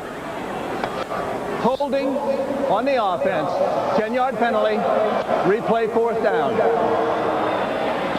And now it's going to be 4th and 15. And the punt team is going to go onto the field for the Scarlet Knights. So Aaron Martin back. Good to see him back in the lineup. Hamstring kept him out of the first 2 games of the season. But that reception nullified. So Rutgers will punt. Harris Como is back. It's the first punt by the Scarlet Knights. It nearly got blocked. It's high and dropping inside the 20. It bounces down the sideline, and the officials will spot it at the 12-yard line. So that's where Army will start their next drive. And the Army offense has got to get something going that's positive. They tried to run the football. We talked about Dahman not having any success so far at quarterback, and he's feeling a lot of pressure. But again, now they're trying. The Army coaching staff makes an adjustment. The last series, they sprint him out. Let's get him away from the pressure a little bit. Give him a couple extra seconds, but he's got to get something going. A really tough night so far for Army. Offensively, only 20 yards so far in the game. This is a school that gained 464 yards last week in their opener against Holy Cross. So Zach Dahman, the lead quarterback, over center. He hands off the right tackle, and Rutgers defense now stepping up, making some big plays. Devon Clark, the sophomore, along with Ron Jenneret, in on the tackle, and a gain of maybe a half yard at best. Devon Clark is a guy, number 55. You see him there that had a shortened preseason. Didn't get to practice with the team during the entire preseason camp. Came back late, and the coaching staff was sort of marveled at the fact that he got into game shape so quickly. Rutgers relies on an 8-man rotation up front on the defensive line, so let's face it, they needed him anyway. 2nd and 10 for Zach Dahman and Army. They hand it off the tackle this time, and Marcellus Chapman. A gain of about 6. That'll set up a 3rd and 4. Mike Crispino, Tim Pernetti here with you at Rutgers Stadium, Piscataway, New Jersey. We're still in the first quarter, 1:13 left to play and running. We had a 45-minute delay because of lightning in the area. Teams left the field for that at least 35 minutes, came back for a 10-minute warm-up, and now they're back playing. Rutgers had a touchdown from Sean Seabrooks on an interception that was deflected. That's the only score of the game. And a field goal as well. Now on a screen pass, here comes Army, and they've got their first down. Nice dish that time to William White. Dahman's first completion of the night. Good for a first down for Army. Well, Dahman probably needed a little confidence, and here it comes into your living room. They do a good job setting up the screen. They let Raheem Orr and Davon Clark come up the field. And then a nice play by William White. He catches the ball in open field, able to make a juke move to the outside, get the first down. Army desperately needed that first down. They need to get the ball moving on offense because their defense is spending too many plays out on the field. 9-yard gain. Chapman taken down, and Rutgers is getting a lot of penetration on defense. Gary Gibson in fact, in on the tackle, and it's been a different number every play. Yeah, it has, and that's good news. We talked about swarming the football. Penetration is something Rutgers has not had a lot of success with in the first 2 weeks. You see Gary Gibson there coming in to make the tackle. He does a great job sort of picking his lane very quickly. Got off the ball very quickly, too, which is anytime you can anticipate the snap as a defensive lineman, that's something that's going to give you advantage. I mean, Joe Klecko, that guy made a living off doing that. Probably had a lot of offsides penalties to go along with it, but you can anticipate that snap. That's going to make you a better defensive lineman. Gary Gibson and Rutgers pitching an early shutout against Army. The first quarter has come to an end, and we'll be back to Rutgers Stadium for the second quarter with the Scarlet Knights leading 10-0 over the Black Knights. It's homecoming at Rutgers. Back with more Big East football. Along with Tim Pernetti, this is Mike Crispino at Rutgers Stadium in Piscataway, where the Scarlet Knights, bidding for their first win of the season, have a 10-0 lead over Todd Berry and Army. Berry out of his customary white shirt and tie because of the rain and lightning we had to change it up. So Army moving right to left now. Just registered their first down. Zach Dahman on the little flare pass, caught by Josh Holden. Gary Brackett in on the tackle, a short gain of about 2. Rutgers does a good job setting up the blitz there, and what Army's going to figure out now is they're going to make an adjustment that's going to counter what Rutgers is doing defensively and moving guys around in the pre-snap read. Because Dahman's going to come to the line, he's going to figure out what they're sitting in, he's going to figure out if he has to check off or not, and then what Rutgers is going to do is they're going to move some guys around right before he snaps the ball. And I think so far they've done a good job confusing him, but Dahman with the last first down, he's going to try to pick his spots and find some success. 3rd and 8, he's got 3 wideouts to the left. And 1 man in motion. Dahman back to pass. He throws it underneath. And a good tackle made. What a play made on William White by Gary Brackett. He wrapped him up, stopped him well short of a first down. Gary Brackett was the leading tackler last year for the Rutgers defense. He's sort of undersized for a middle linebacker, but I think you saw what makes him a good middle linebacker, how he wraps up and tackles. This is a tough play against a wide receiver running an inside screen, but you see how he goes low and he wraps up and hangs on. That's the way you got to tackle until your friends get there to help you bring him down. That was a textbook tackle by Gary Brackett. And now the 4th punt of the day for Army. This one off with a decent distance. Caught at the 30-yard line by Trez Moses. And Moses down the left side, breaks a couple tackles. Up past the 50-yard line into Army territory. Mike Lennox able to make the tackle on special teams for the Black Knights. Trez Moses, another guy, Mike, who had a hamstring in the preseason, but really had a nice year last year as a true freshman. Coach Shiano thinks he's an exciting punt returner. I think you can see why. He's got good speed, great juke move there, inside and out, gets to the outside, gets a little help there from number 6 Corey Barnes, who gives him a block, allows him to pick up a couple extra yards before he gets knocked out of bounds. 40-yard punt, 21-yard return, and some nifty moves by Trez Moses out of Delray Beach, Florida. One of those Florida schools that Bob Mulcahy was talking about. Greg Schiano and his staff is going to be doing a lot of recruiting in. Ted Trump back to pass. Got a man wide open down here, and he's got him down the right sideline. It's Sean Tucker who broke completely free inside the Army 30 and ends up at the 30-yard line. 21-yard gain. Tucker does a good job. He's a true freshman out there, too, and you talk about the youth of the Rutgers team, but he does a nice job being patient in his route. What the defensive backs see on that play is they see the inside receiver sell and run, and then Tucker sneaks out, runs that flag route down towards the sideline, and by the time the defensive back for Army there was Mikel Resnick gets there, it's a little bit too late as Tucker found some open space to sit down and make a good catch. 1st and 10 at the 30. The handoff to Facyson, tries to cut it up inside, and Army's all over that one. Swarming to the ball, Delente Brewer, the cornerback, did a nice job of closing it down from the outside, and Brian Hill helped finish it off from the inside in his linebacker position. I think that's what Army's got to do, too. They got to wrap up. And Trump, we talked about confidence, working with the first team for a full week in practice. Tonight, so far, that's shown. He's making good decisions. They're putting him in high percentage situations. Hasn't had an incomplete pass yet. On the sweep, Facyson fakes a handoff, now cuts inside, and he's in some big trouble. Thrown for a 5-yard loss. Army, Mikel Resnick, number 3 in on the play. Charlie Felker from the defensive line, able to stop Facyson. Good job there with the pressure by Army. Not only that, but with there's so much misdirection on these fake reverses, never mind the reverses, but Army does a great job in pursuit. They got a lot of people there. Fayson's a quick guy, and he's trying to find some open space, but again, Army with great pursuit had that play surrounded. Rutgers has run that play twice now tonight, so they're obviously trying to set up something, which we're probably going to see pretty soon. Single back is Pilch. Now back to pass Trump. He's going downfield. He's got a man. It's deflected up in the air and intercepted by Army. A deflection. Ryan Kent deflected it to Delente Brewer inside the 10-yard line. What a nice play in the defensive backfield by Ryan Kent. Kent does a good job with the pick there. It's that tip drill that you do in practice where you bounce the ball around. Ted Trump there telegraphed his pass.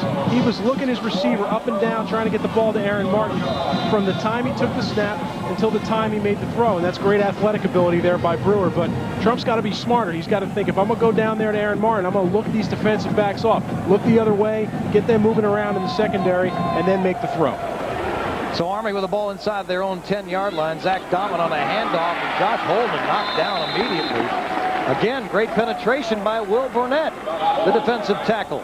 Talked about Army's success in the run game, and something they're still committed to, sort of, Mike. Not as much as being in the wishbone and being committed to, but a good week last week, aside of the turnovers. And Josh Holden is the guy that really carried the load last week. And frankly, this is the story right here. Army has started the ball deep in their own territory, while Rutgers, by way of special teams and by way of turnovers, have really done a good job in getting the ball in very good field position, something they haven't seen all year. Last week, with Josh Holden carrying most of the load, Army went for 258 yards on the ground, and here's Holden breaking a couple of tackles. He continues to motor, keeps the legs chugging, and he's up near the 18-yard line. The man who fumbled 3 times last weekend against Holy Cross was taking care of the football on that carry. I guarantee you he's holding on tight, and whenever he can, probably with 2 hands this week. Good blocking up front there for Army. They do a nice job getting a push down the line and then moving on to the linebacker level. You could see the offensive lineman for Army continuing to move down the field. Number 57, Alex Moore, has a good block at the point of attack, and then he moves down the field to the next level to pick off a linebacker. Army 3rd and 1, a single back set behind. It's Holden. Dahmen ran the wrong way. It looked like a broken play, and Rutgers sacks him in the backfield for a loss of 9. Luis Rivas in on the defense for Rutgers, and that was something that happened in the backfield that I'm sure they'll be talking about on the sidelines in the next couple of minutes. Broken play. We're not sure who went the wrong way, but I would say, if I were a betting man, I would say the quarterback did. He looked a little confused. I think you can chalk that one up to inexperience. Josh Holden goes the other way. By the time Dahmen realizes what's going on, Luis Rivas is on his back, and the Rutgers defense again gets the ball back to the offense. Back to punt in his own end zone, and it nearly got blocked. It's Trez Moses inside the 50. Stutter steps, goes down the sideline. He's got some open territory. He cuts inside, and the punter had to make the play. Chris Costelli, the ball is loose on the ground. Let's see if it's going to be called a fumble or not. He may have stepped out of bounds before that. But Trez Moses, what a great return. Puts Rutgers in wonderful field position once again. A 43-yard punt, a 35-yard return. There's a player down on the field being attended to for Rutgers, and it is Moses, who, when he was tackled, apparently was shaken up. Yeah, that was one of those high-low jobs on the tackle where he got hit up top and then got his legs taken out from under him at the same time. An exciting return, though, and he's an exciting return guy. Talked about what great athletic ability he has. I think the best part about that return is that he never quit on the return. He starts to the right, seeing that he's got number 89, Sean Tucker, ahead of him. Tucker doesn't have a great block initially, but then Tucker stays with his block. You see him there. Moses is able to turn it up the field behind Corey Barnes, number 6. There's the hit. He gets hit from behind, and then he gets hit from up top at the same time. It's a big hit. Hey, that's the punter there making that hit. So let's not say the kickers don't stick their nose in there and make plays when they have to. And Moses being helped off the field. He may be in he's in some serious pain. We don't know the extent of the injury. We'll get you the information as soon as we come out. L.J. Smith has come into the game for Rutgers, his first opportunity tonight. The outstanding tight end has been troubled by a high ankle sprain. Here's the pitch to Facyson. Cuts inside. Lots of room to run. He's inside the 10 to the 9-yard line. Markis Facyson having a big night for Rutgers. Great job by Facyson again. Has really got great speed to the outside, and talked about L.J. Smith on that play. L.J. Smith got steamrolled on his block. He tried to plant on that bad ankle and seal off his block, and essentially just got pushed over. I don't know that he's even near 100%. He said he had to be about 85% to play. I don't really think he's close. Facyson 11 carries, 43 yards, in some trouble here, and a big loss that time as Army in to make the stop. It was Jonathan Lewis in the cornerback position to contain the play, and it's a loss of 5. Mike said about L.J. Smith not being healthy with that right ankle. Here's the play I'm talking about. Gets up the field and is trying to turn and seal his block. See how he tries to plant that right ankle, and he just essentially crumbles under it. And he's limping around, and I'm not sure, again, if you got a guy like that who's a hub on your offense and he's not 100%, got to be careful about putting him in a game like this, especially when you got the lead. Second and goal on a rollout, Ted Trump. He's being rushed hard. Trump running, and he'll get out of bounds. Another big loss for Rutgers of 6 yards. And Greg Schiano stops him on the way back. So they had first and goal at the 10. It's now third and goal at the 21. I'm sure Coach Schiano was telling Ted Trump, hey, smart decision not forcing it in somewhere where it could be in a problem, but throw the ball out of bounds. Don't take a loss by running out of bounds. Try to figure out a way to float it out of bounds. He had all 4 of his receivers towards the near side of the field. He could have thrown it over one of their heads out of bounds. So far, Rutgers 1 for 5 on third down, 1 for 5 on third downs tonight. 31% on the season. It's a big key play for them. 2 wide, split left. They're going up top looking for 6. And the ball is caught in the end zone. A touchdown! Chris Baker went up over his man and what a catch! Baker talked about athletic ability. Why move a quarterback to receiver? Well, you just saw why. Because he's going to be taller than most defensive backs by a good 4 or 5 inches. And on plays like that, where Army had great coverage, Baker is able to be an athlete, get up in the air, make the catch, and make a big play for the Rutgers offense. I think they were trying to do that a little bit last week, not really sure what Baker was going to do as a wide receiver. But again, you got an athlete like that, whether the coverage is tight or not, put the ball up in the air, let an athlete make a play. Ryan Sands attempting the extra point, and the kick is up, and it is good. Rutgers.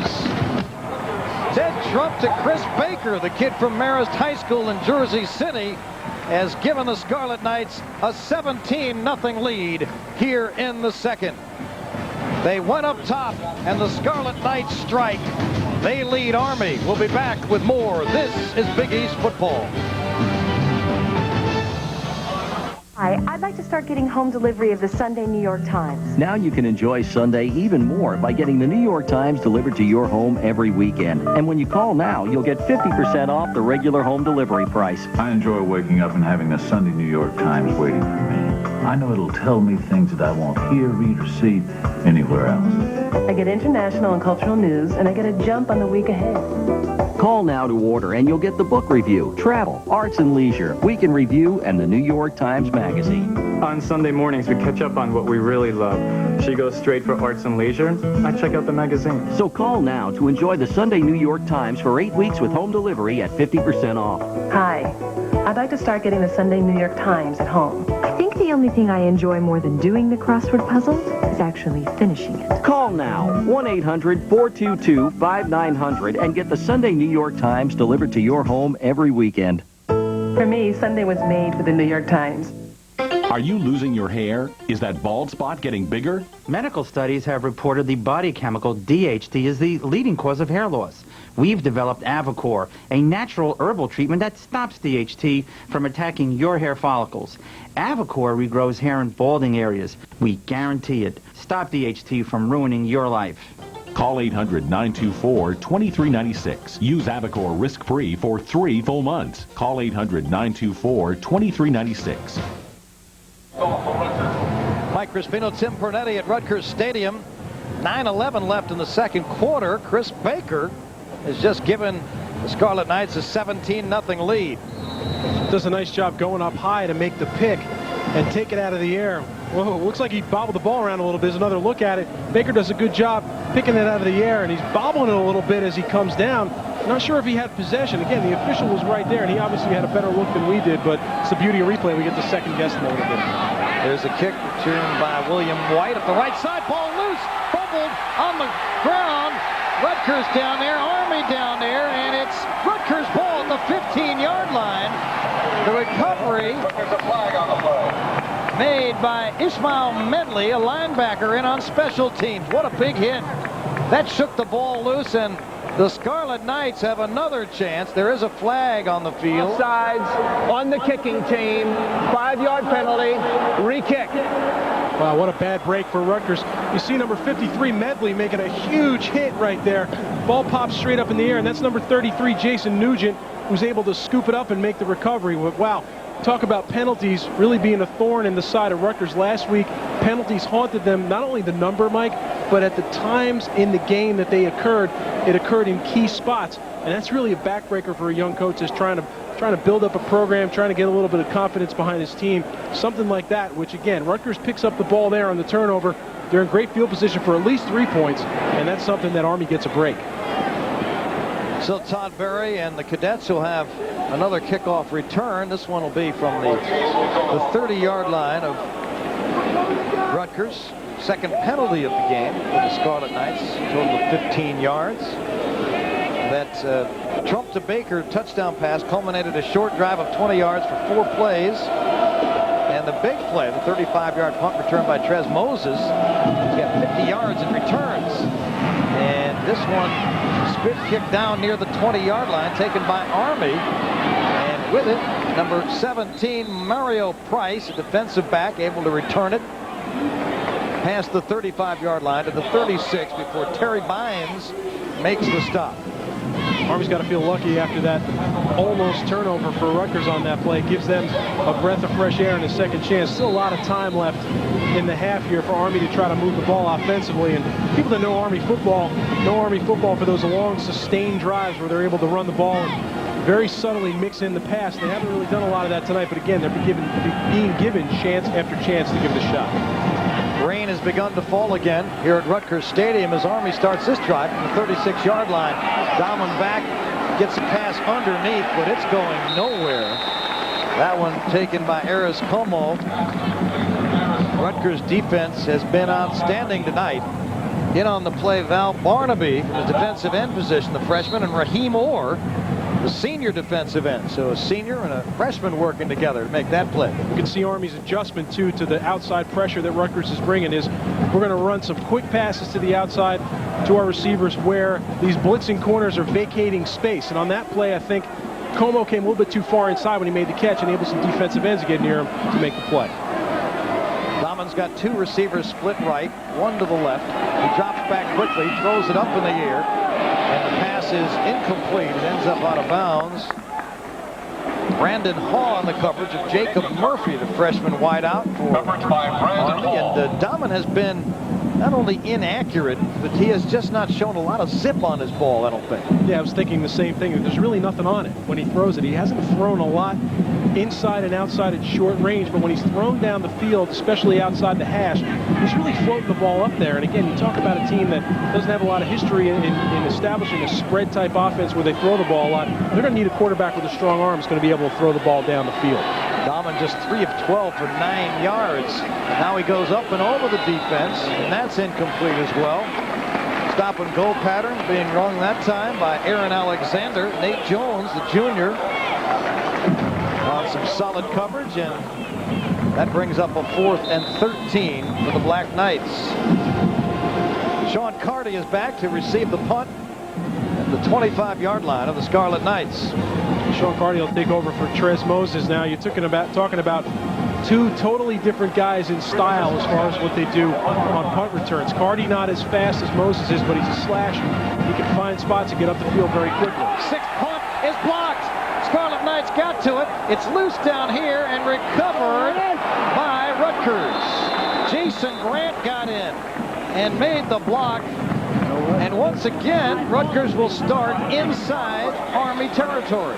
You talked about how the defense is playing, Mike, and what we haven't talked about, what we keep seeing over and over again, we talked about Moses' returns, the special teams. Rutgers showed up on special teams tonight. Army a little bit on their heels. You'll see the pressure coming inside. Number 27, Jason Grant, he lays out, gets his hand on the ball, and you see the block. Didn't get it blocked behind the line, just sort of squibbed over the line. What a great effort to lay out. Know you're going to get kicked in the chest on that on the way up. But a good job again. Rutgers outplaying Army a little bit on special teams right now, and that's an intangible you got to have. And Dondre Asbury made the recovery. Here's Facyson on a handoff inside for a short gain. The tackle made by number 56, Mike Clark, the defensive end. But Army trailing 17-0. And not a lot of success on the ground for Army, and Rutgers very committed to running the ball tonight. I think you're seeing a test of wills with these coaches, knowing what Army does. They know what they do well, which is run the ball. They haven't been able to do it. Rutgers knows what they haven't done, and that's run the ball. And tonight they're really committed to trying to pick up some yards on the ground.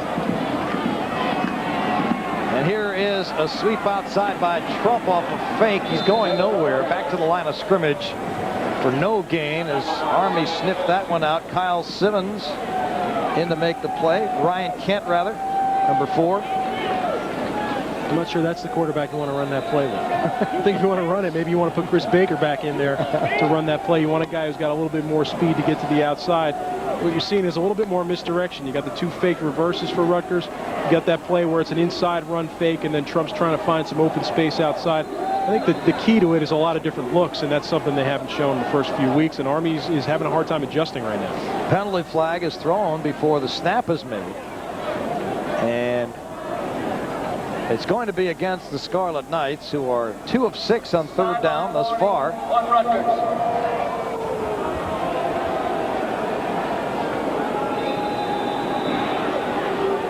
And it will be a 3rd and 10 for Rutgers.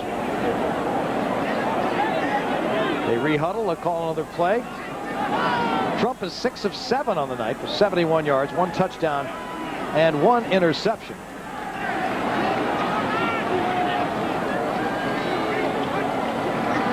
Now he's back to pass.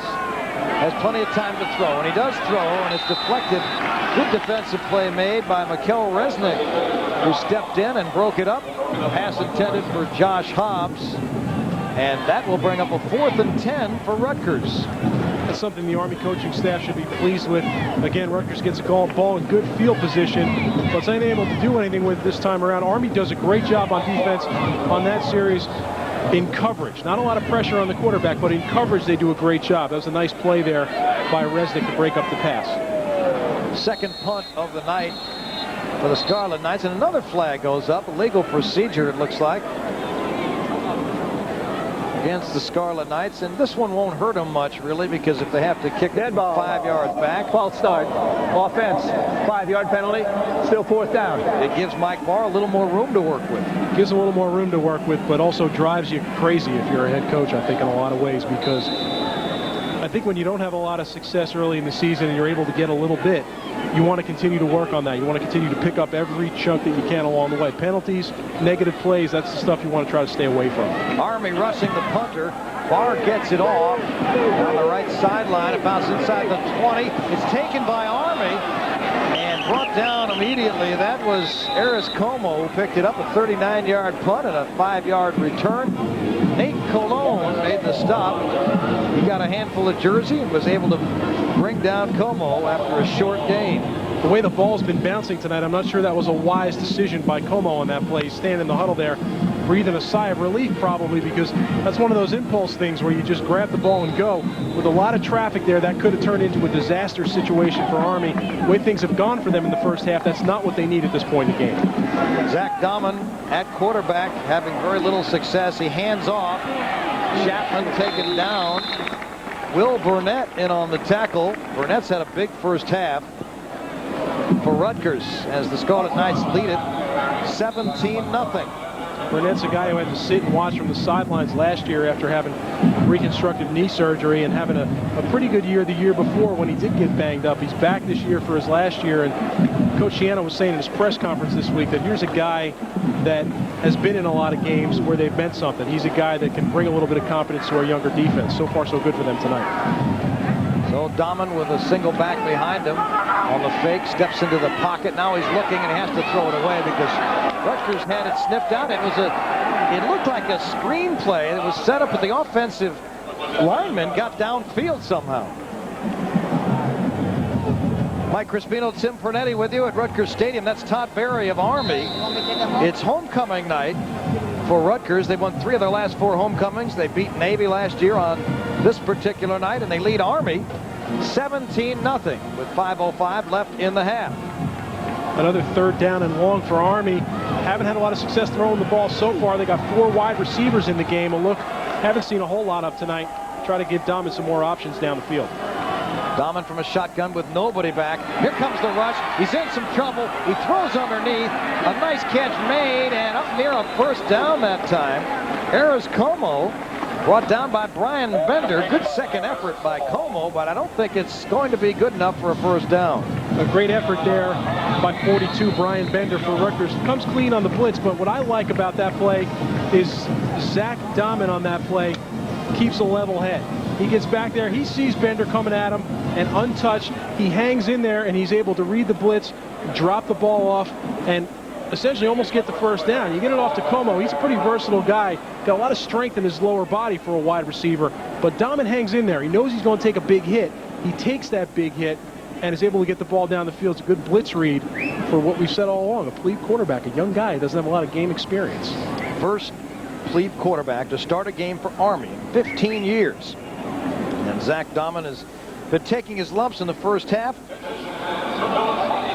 Rutgers has pressured him. They've done a good job of covering his receivers. And with timeout on the field, Rutgers has an injury being attended to. That is Gary Brackett, who is leaving the field right now. They have hit him 7 times. They've hurried him twice. They haven't sacked him yet, but you can just sense that the pressure being put on Zach Dahmen has affected his play. And sometimes hurries and knockdowns are enough. You don't get the sacks. It's a little frustrating as a defensive player because you're coming close time after time, but I think the goal obviously is to try to get the pressure on the kid. He's a young quarterback, not a lot of game experience. He's got a lot to think about to begin with, whether his pocket collapses or not. When it does collapse, it's just going to give him another thought in his process. So on 4th and 1, the kicker, Chris Castelli, is back. It's his 7th Army punt of the first half. His last one was blocked. Rutgers is going to set up a return. This one is high and down at about the 40-yard line. A fair catch is made by Sean Carty. And that's where the Scarlet Knights will start their drive. A 17-0 lead for Rutgers on homecoming night with 4:27 remaining in the first half. And we shall return with more of Rutgers Army from Piscataway. You're watching Big East football.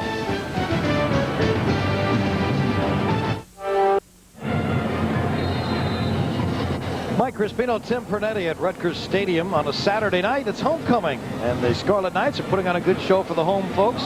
17-0 lead over Army. Both teams winless coming in. And the Scarlet Knights off to a good start in this one. They'll start their drive from the 39-yard line in their own territory. Ted Trump under pressure, and he is sacked. And he takes a big hit that time from number 99, Clarence Holmes, who broke free. He had 7 sacks last season. That was an Army record.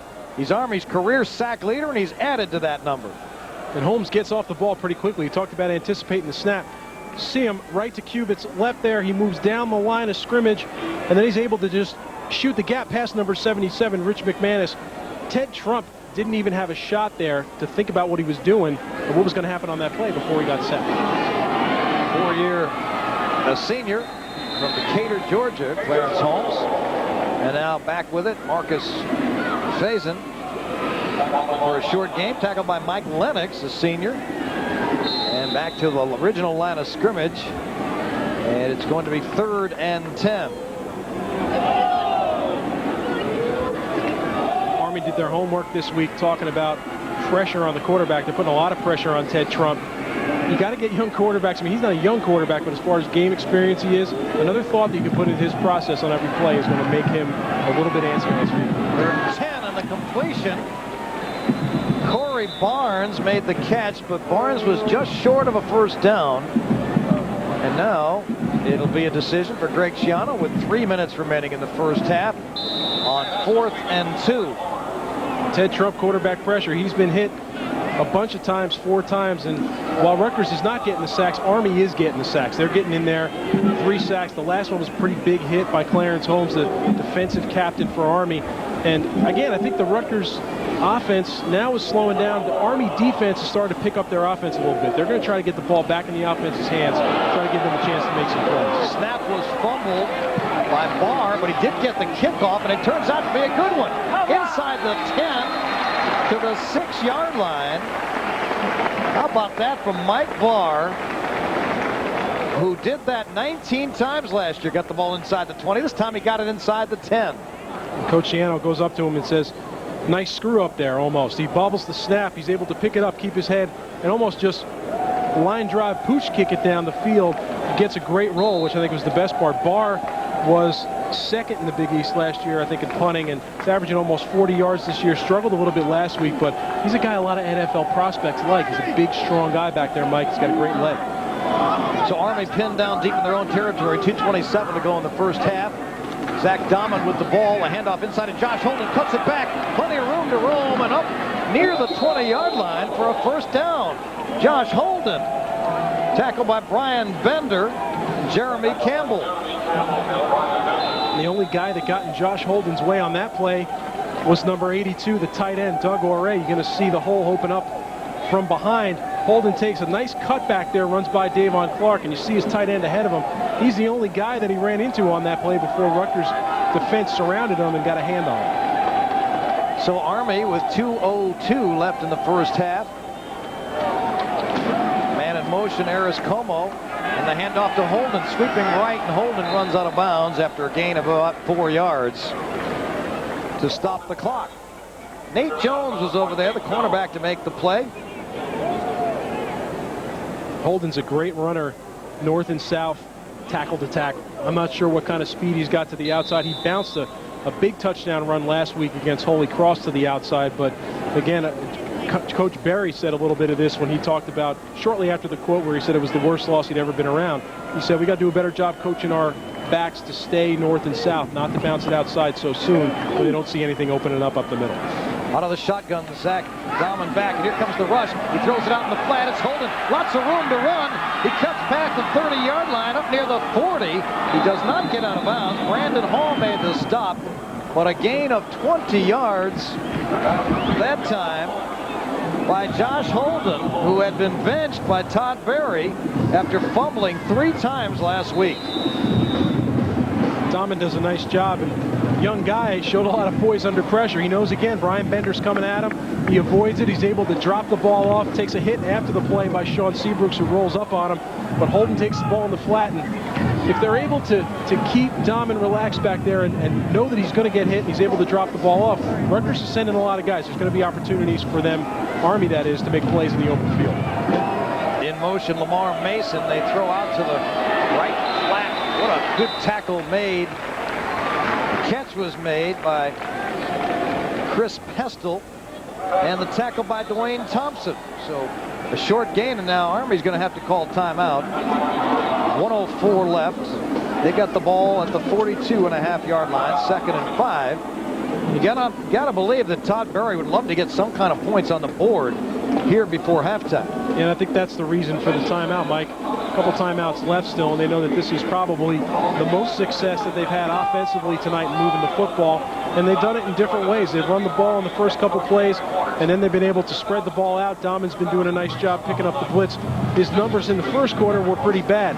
His numbers now are looking a little bit better. He's 7-17 passing the ball for 38 yards. He's got the one interception that Seabrooks took back for the touchdown, and that's a pretty big interception. But again, I think what's most impressive about a young guy at quarterback is if he can put the bad plays behind him. And so far, Dahman's been able to put the bad plays behind him, and now he's starting to make positive plays for the offense. And I think you're right. Todd Berry has got to figure out a creative creative way to get some points on the board, have a little bit of confidence going behind his offense going in at halftime.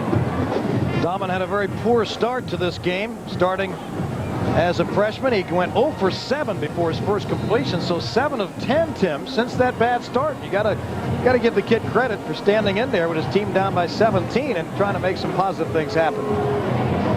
So he's back in a shotgun with 3 receivers on the right side. Army puts a man in motion. It's Eris Como. Now the pitch back to Dahman. Pressure coming. He gets hit hard. Knocked down. And a late blitz from Brian Bender, who came out of nowhere to deck Zach Dahman. Brian Bender's coming all night long, and they're going to be pretty chummy by the end of the game. But Bender just comes up the middle after blitzing from the outside and walking up to the line of scrimmage on the outside on the previous plays.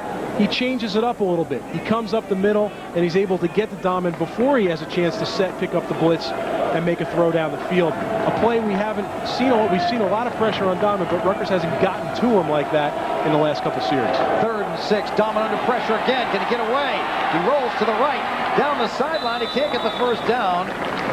He's about 3 yards short of it at the 47-yard line, but able to roll away from pressure. And that will set up a 4th down situation for Army. 53 seconds left in the half. Now we'll find out just how courageous Todd Berry is. It's actually closer to 4th and 4, and they're going to punt it away. Defensively, you have to be pleased if you're the Rutgers defensive